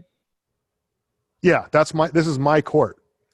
So, okay, so if you go and read in the non-statutory abatement handbook, I hate to try to find the section because it's not easy to find stuff in here, but it explains it in here that it's coming from, we have a court, right? Everybody has their court, and our court is superior to the state's courts. The state's courts are all fictions, right? They're all superior court, county of whatever, state of whatever, right? We know those are fictions, right? Those are fictional entities. Those are actual corporations created by this United States government to provide government services to us, the citizens, the unwitting citizens of their corporation, unwitting customers. So that's their court, but that's superior in name only. It's just they can replace in their case superior with spaghetti. Okay, it's just superior is just like just an adjective they're using, a word they're using. It's not an actual superior court. It's superior in their system, but it's not superior to us in our venue, which is the venue of the living flesh. So what I'm doing here is I'm basically just establishing my court, my superior court, okay, because my court is superior. And this is a very common law thing, and I don't have a direct cite for it or whatever, but there's a principle behind establishing for yourself, declaring that this is a superior court. There's a principle behind that. It's not just something that. Right. Okay, that's good. Right. So, and I just can't articulate it right now is what I'm saying. Okay, I'm good with that, and I agree with it. Okay. So would you have this notarized? Well, I don't know that that's necessary because by having the postal clerk involved, that's kind of like that's your third party. Okay. The notarization would serve to basically just to prove your signature on the page is what the notarization does. It depends on, there's either an acknowledgement or a jurat, right? And so acknowledgement is just, yeah, I saw this person sign the paper. And a jurat is where they actually take an oath from you that you solemnly confirm or declare under penalty of perjury that everything on the page you take an oath. There's two different things that the notary would say to you. So pardon me, but I'm actually kind of quizzing you, and so okay. I would say the answer I was looking for was no, because a notary is a statutory office, so you wouldn't want to acknowledge statutes and the jurisdiction of the system by having a notary, but you might want to have two witnesses. Yeah. Well, you know what, and you're right, and just to go along with the whole idea that this is a common law thing, and that's the question. Is the notary purely statutory? Is there any common law component to their office? And probably not anymore. So I don't know, but I think. But two witnesses are good too. Exactly. Like, we don't have to debate it. It's like, well, we already have another mechanism to do this, so we just put 2 witnesses. So yeah, I would probably think about, here, I'll just kind of put this as a note to myself, to think about this in as part of this process. But and you could even use a witness for agent of service for process, so that agent could well, I think that's where the postal clerk comes in, and then having and if you got no reply, then that's the basis for your default judgment, because the agent for service of process not having responded, he can make an attestation or an asseveration that he received no reply. Therefore, he can. Right. His statement can be the grounds for a default judgment. So yeah, that's basically what a notary presentment is. So we don't have it, and as Jackie said, there's really notaries get in trouble for doing that. So again, that would just fall on a third party, like a third party, non-involved person who would be your notary presenter. Right. So how a trial by jury in a juror society would work is that after your superior court default of the system, that you returned everything, and then if you got anything back from them, or if you got stopped or whatever, then what they would be is acting in contempt of your judgment, and then your claim to bring to a trial by jury would be a order of contempt of court, a contempt of your court. Right.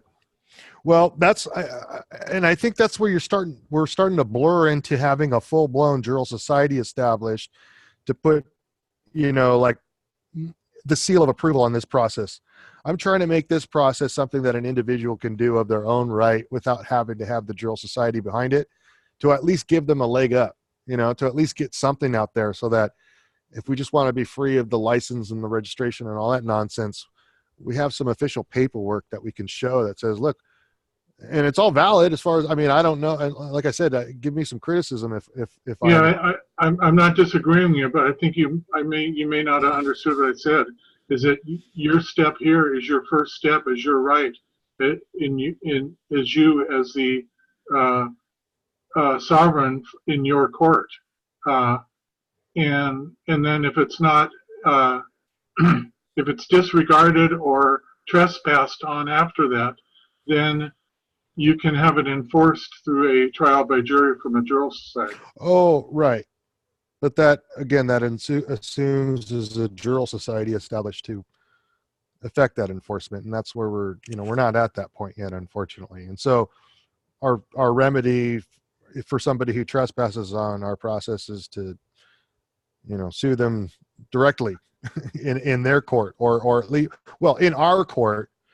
And, with a combination of the things I learned from Bill Thornton and stuff, there's ways to enforce it in their system, but you have to, it's the whole idea of bringing in a foreign. Yeah, but you don't want to enforce it in their system, because if you use their system, then you've trespassed, you've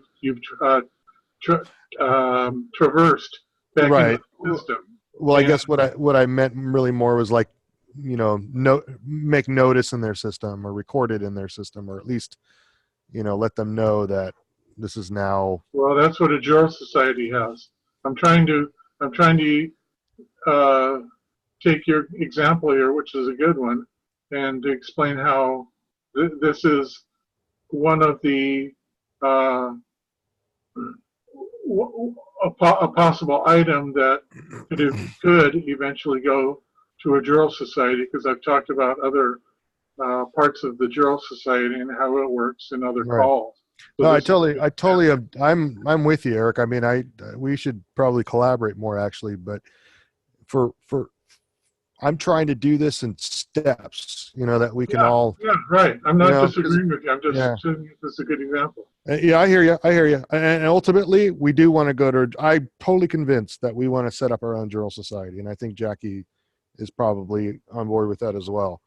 And I think ultimately we should really. That's why, it's setting up this working committee, I think, is a really good step forward, because now it's just, instead of getting on these calls and talking about all this great stuff and getting inspired by it. But then it's like when it actually comes down to applying this, it's like, oh man, where do I even start with this? And so like it literally, like what you're seeing here, just it was like the culmination of weeks of writer's block, of just like, where do I start? And then I finally just got the right information or the right spark that I needed, and just started making a flurry of documents. This is one. There's a similar one right here for canceling a driver's license and identification card. And I was talking earlier about creating a whole form system. So here's kind of like the beginning of my master index of all the forms and what I'm working on. And this is just sort of a little table here that shows an equivalence matrix of the forms that I'm creating to kind of replace the documents that we need in daily life. Like a title would be the bill of sale, and the registration would be this declaration of absolute ownership that I'm creating, and et cetera, et cetera. So I'm really working on, like I was saying earlier, a whole system of forms that would eventually be the basis of the administration of our own private society, because ultimately we're going to need that. It's going to be a part and parcel of this jural society court that that we're talking about here. We're really, we need to set up our own government. That's what we're doing. This is what I'm establishing here. I'm doing my part to set up the part that has the forms that people are going to need to kind of, we have to operate in the system of commerce for the time being. And so I'm creating our own forms for that purpose, for our society, the way we operate, our common law, our law. And this is a start. And I think ultimately, with everybody else contributing their part, if we all contribute towards this, instead of everybody doing it for their own way, their own thing, whenever I create forms like this form, I'm envisioning it that anybody will be able to use this. It'll be, in the worst case, this is a LibreOffice document. I specifically use LibreOffice because it's anybody can download the software for free and use it. So there's never anybody who will be, or never anybody who should be excluded from my documents. And so this is a public work. This is a public effort, not a public effort. This is a group effort. And I think we really should start focusing on formalizing what we're talking about instead of just throwing out theory and talking about different things and what each of us does. Jackie mentioned before that each of us has our own way, and that's fine, but we're never going to get that. We're never going to get to where we want to be by everybody doing their own thing. We can't have anarchy, really. Anarchy as a concept is nice, but you're never going to be able to get away from having some form of government. And so if that's the case, why not make your own government? And so that's what I'm starting here. I'm hoping that what I'm doing will catch on. I want to have lots of input to these documents. As you can see, like I said, I have all kinds of stuff that I'm working on.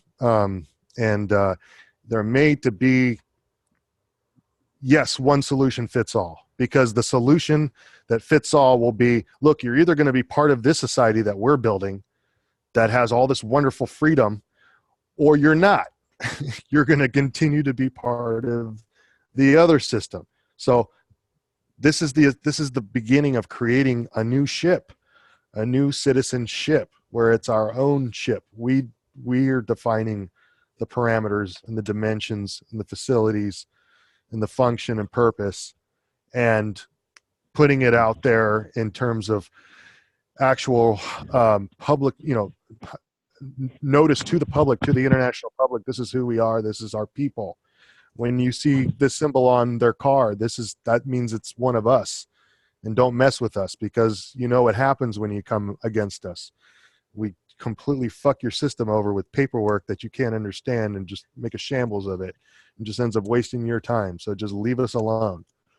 And that's what I'm hoping, that within 10, 20 years, when one of our progeny, one of our sons or daughters or other younger members who are coming into this can take, we'll have the benefit of what we're doing today, so that they can just, be a part of our society and be going down the road and have a plate on their car that has a certain insignia, and the police or the public officials just know, oh yeah, that's one of them. They're not hurting anybody. Don't bother with them. They're just going to make your life miserable. That's my goal. Can we change the wording though? I don't want to belong to a society. It's like, can we just build a global community somehow? Well, whatever. It doesn't matter what term you use. The idea is that we are part of something, our own community. Yeah. I'm fine with using community. Yeah. But that's the society implies something different, right? And it's like, yeah, like for me, to be free of all that's been created from our mental, right? This whole system is corrupt beyond measure. And it's like, well, the reason I use society is because there's a precedent for that term, and it fits within the overall international law models. Like every nation, every sovereign on earth in their laws understands what a society is. yeah, but that's, well, we could use association. We can use foundation. I mean, I'm just using society as a fill-in for whatever. Why don't we just create our own word? You can do that too. Can I interject here? And I just want to get an idea. There's 16 people on the call, and how many people have looked at some of the or any or all of the Jural Society references on the IDP Google Drive? Has anybody? No. Well, I like I said, I read through a lot of that stuff years ago. It was like the first exposure I had to, this whole alternate law stuff, for lack of a better term. But it was too much for me. I mean, the spiritual aspect of it, the Christian aspect of it was okay. Has anybody else looked at any of that? No. Because Jackie asked me how close were we to hearing cases, and that stuff's pretty basic and foundational, and until we can go forward with 12 jurors in a trial by jury, people need to have enough between their ears so that they know they have the foundation. They understand maxims, what maxims are, and even where to find some. They need to understand what a abatement is. We've just been looking at a order from a writ coming from a superior court. That's one element. There's statutory abatements. That's another. There's items in that folder that have come from the Texian Jural Society, which is who I've been paying attention to for 6 years, and why I'm in favor of continuing on that model, calling it the Californian Jural Society. We were active back in 2015, but we kind of got started too fast, and things kind of... Where are you based out of, Eric? What's that? Where are you based out of in California? I'm north of LA at Ventura. Oh, okay. Right on. And well, let me say, I mean, I absolutely agree with you. And in the same vein that we're going to do this Sunday committee, I would like to propose that you start a separate committee on another day or time or hour or something, and maybe not concurrently, but that would be another thing to really start establishing, is like, hey, those of us who are serious about starting a Jural Society in California, let's set up a time and date to meet regularly and start making this happen, start pushing it through. And it doesn't have to be something where every member of this call, for instance, or the IDP group that Jackie set up has to be on, but everybody, of course, will benefit from it. I have all the free time in the world. I'm a farmer, and so I tend to crops and animals all day, and that leaves me with a lot of free time. And so I'm all in for whatever anybody wants to do. I've got the time to do it, and the inclination, and hopefully half a brain for it. So I think you're the perfect guy to be the ambassador of the Jural Society group to start establishing that. So, I think we should really start to create these committees and start to formally push these things forward, and start really do. I mean formally, like I'm a big fan. I would really like to invoke parliamentary law, actually, in terms of these calls, so that we have an orderly process of communicating where everybody gets their part in, and we go about it in a very methodical manner, like they do. I think what you mean is parliamentary process, which I agree with. Yeah, I mean, I know people might cringe to that and making it formal, but damn it, people, that's what we have to do. That we have to create our own government. I agree with you. That's what they do in Texas, and that in the first act of the very first Congress in the United States was the establishment of parliamentary process, which is 3 readings and on 3 separate days of anything that's submitted for the panel, the Congress, the Jural Society, the submitted for Committee of the Whole, whatever. It's actually called the Committee of the Whole to consider. Anyway, let me read this. This is one of the things that's on the folder. The primary function of the independent juror is not, as many think, to dispense punishment to fellow citizens accused of breaking various laws, but rather to protect fellow citizens from tyrannical abuses of power by government. The Constitution guarantees you the right to trial by jury. This means that government must bring its case before a jury of the people if government wants to deprive anyone of life, liberty, or property. Jurors can say no to government tyranny by refusing to convict. That's one thing that's on there. Let me, if you'll bear with me for a minute here.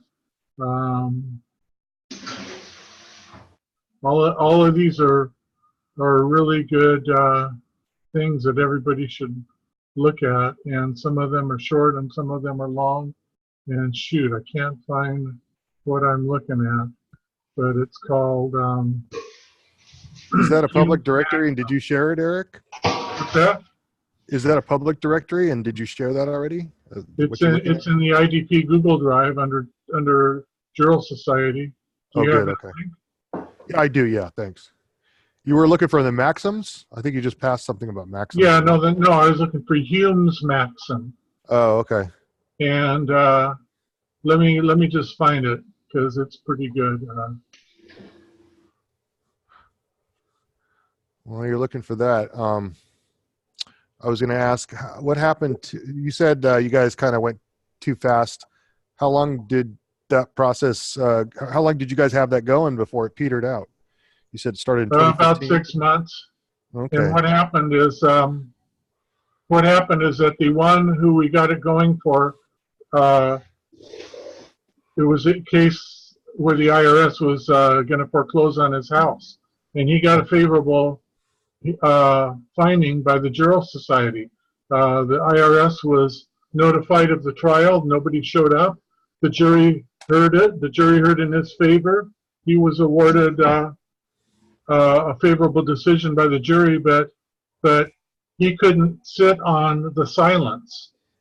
That's oh, he traversed his success for somebody who brings something against the government in a trial by jury is you don't hear from him again.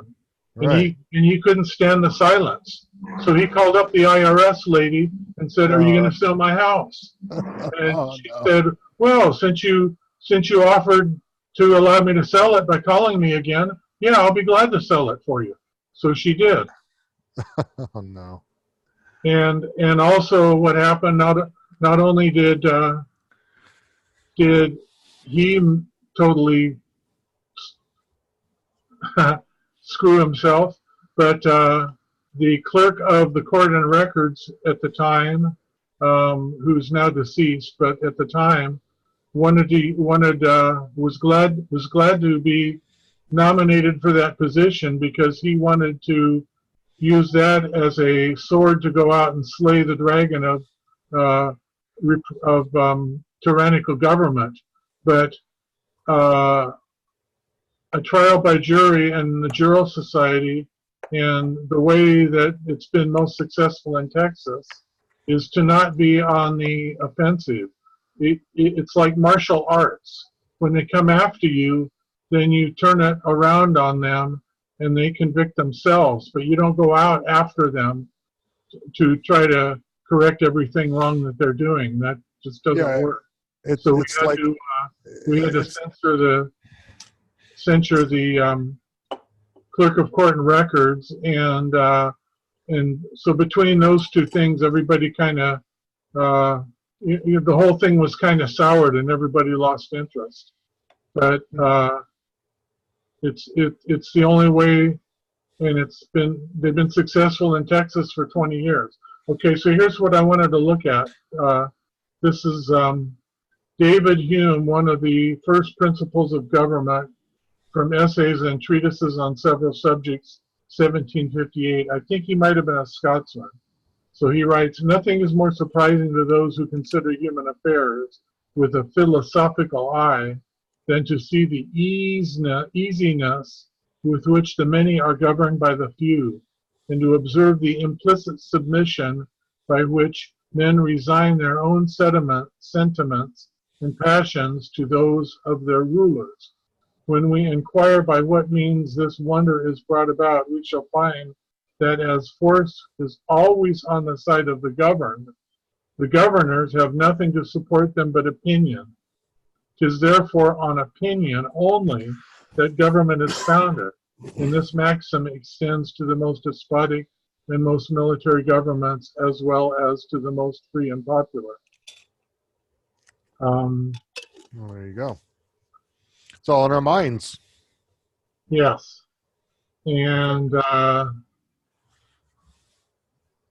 that was actually, that's good, but that's not the best one that I thought I was looking for. And what's it called? Pardon me. Shoot. It's James Wilson. James Wilson. Where is that? JKL. James Wilson. Okay, I'm going to have to. So just to let everybody know, I'm the host now, apparently, and we're still recording this. And I don't want to go on for too long, and I'm sure some of the people on the East Coast don't. So, but continue on, Eric. Finish all your thoughts. There it is right now. Here it is. It's The Heritage of Freedom, and it's a little longer, but it was written by, hold on, what's going on here? Not responding. It was written by, it says author anonymous. Huh, okay. Well, shoot.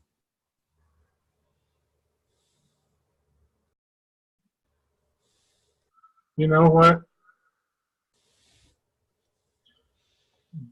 Let me stop here, because if I can find what I'm looking for, I'll share screen again. But I'm going to stop for now.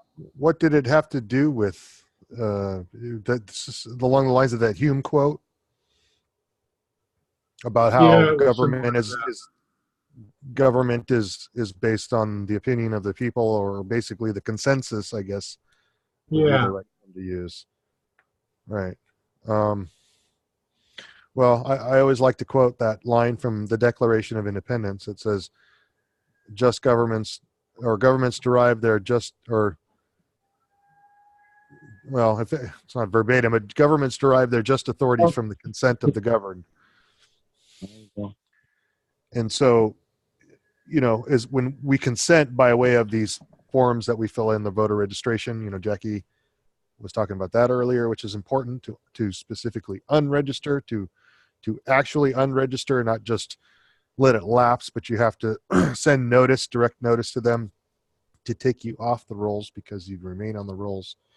You know, so things like that. That's how you consent, is through these, what George Mercier called invisible contracts in his famous tome. So,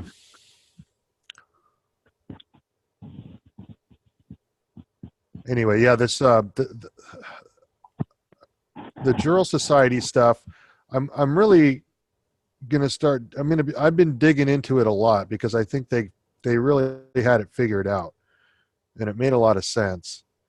And like I was saying earlier, Eric, I hope you can organize some sort of committee to start establishing that and get people to do what they need to do to be a juror, so that we can, of course it'll have to be by county.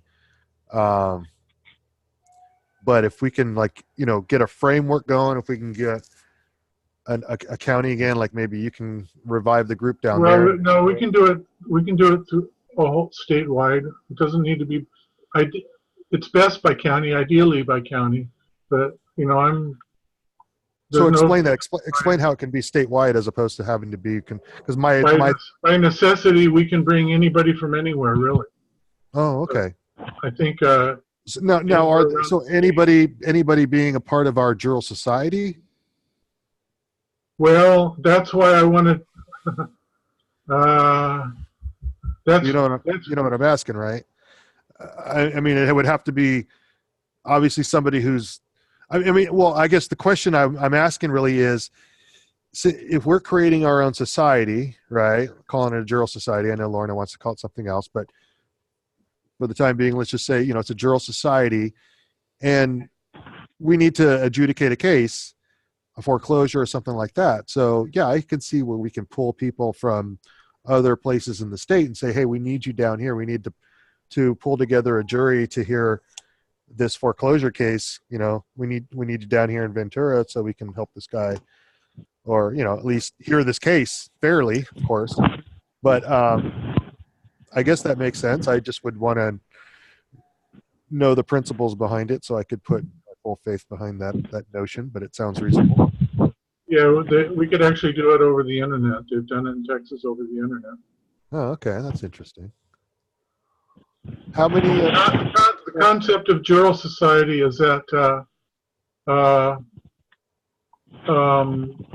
referencing a case that was before Marbury versus Madison called Chisholm versus Georgia. Right. The concept of sovereignty in the United States in the states of America that were united after the Declaration of Independence was that it created a society of co-tenants of the sovereignty with tenancy in common. Right. In unity of possession merely, which is a very technical term meaning that everyone has an equal and a share of the ownership equally with everyone else, and therefore everyone is duty bound to protect the rights of everyone else, so that we're all locked in arms together, right, helping each other. And that's a good concept to emphasize. The other is that is the idea of my rights end where yours begin. So we can't just be a tyrant out there. We're all co-tenancies of the sovereignty, but we need to respect other people who are also co-tenant. Because from then it's common law, and if someone has a common law claim and he's been injured, then the victim determines what the punishment is. Common law is pretty brutal.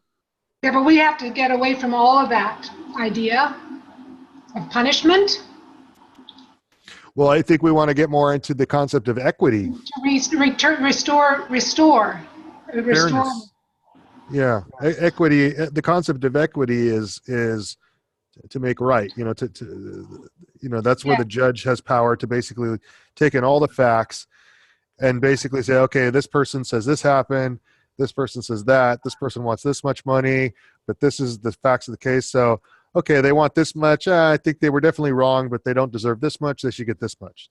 So that's basically equity. It's just fairness. It's like what should be fair.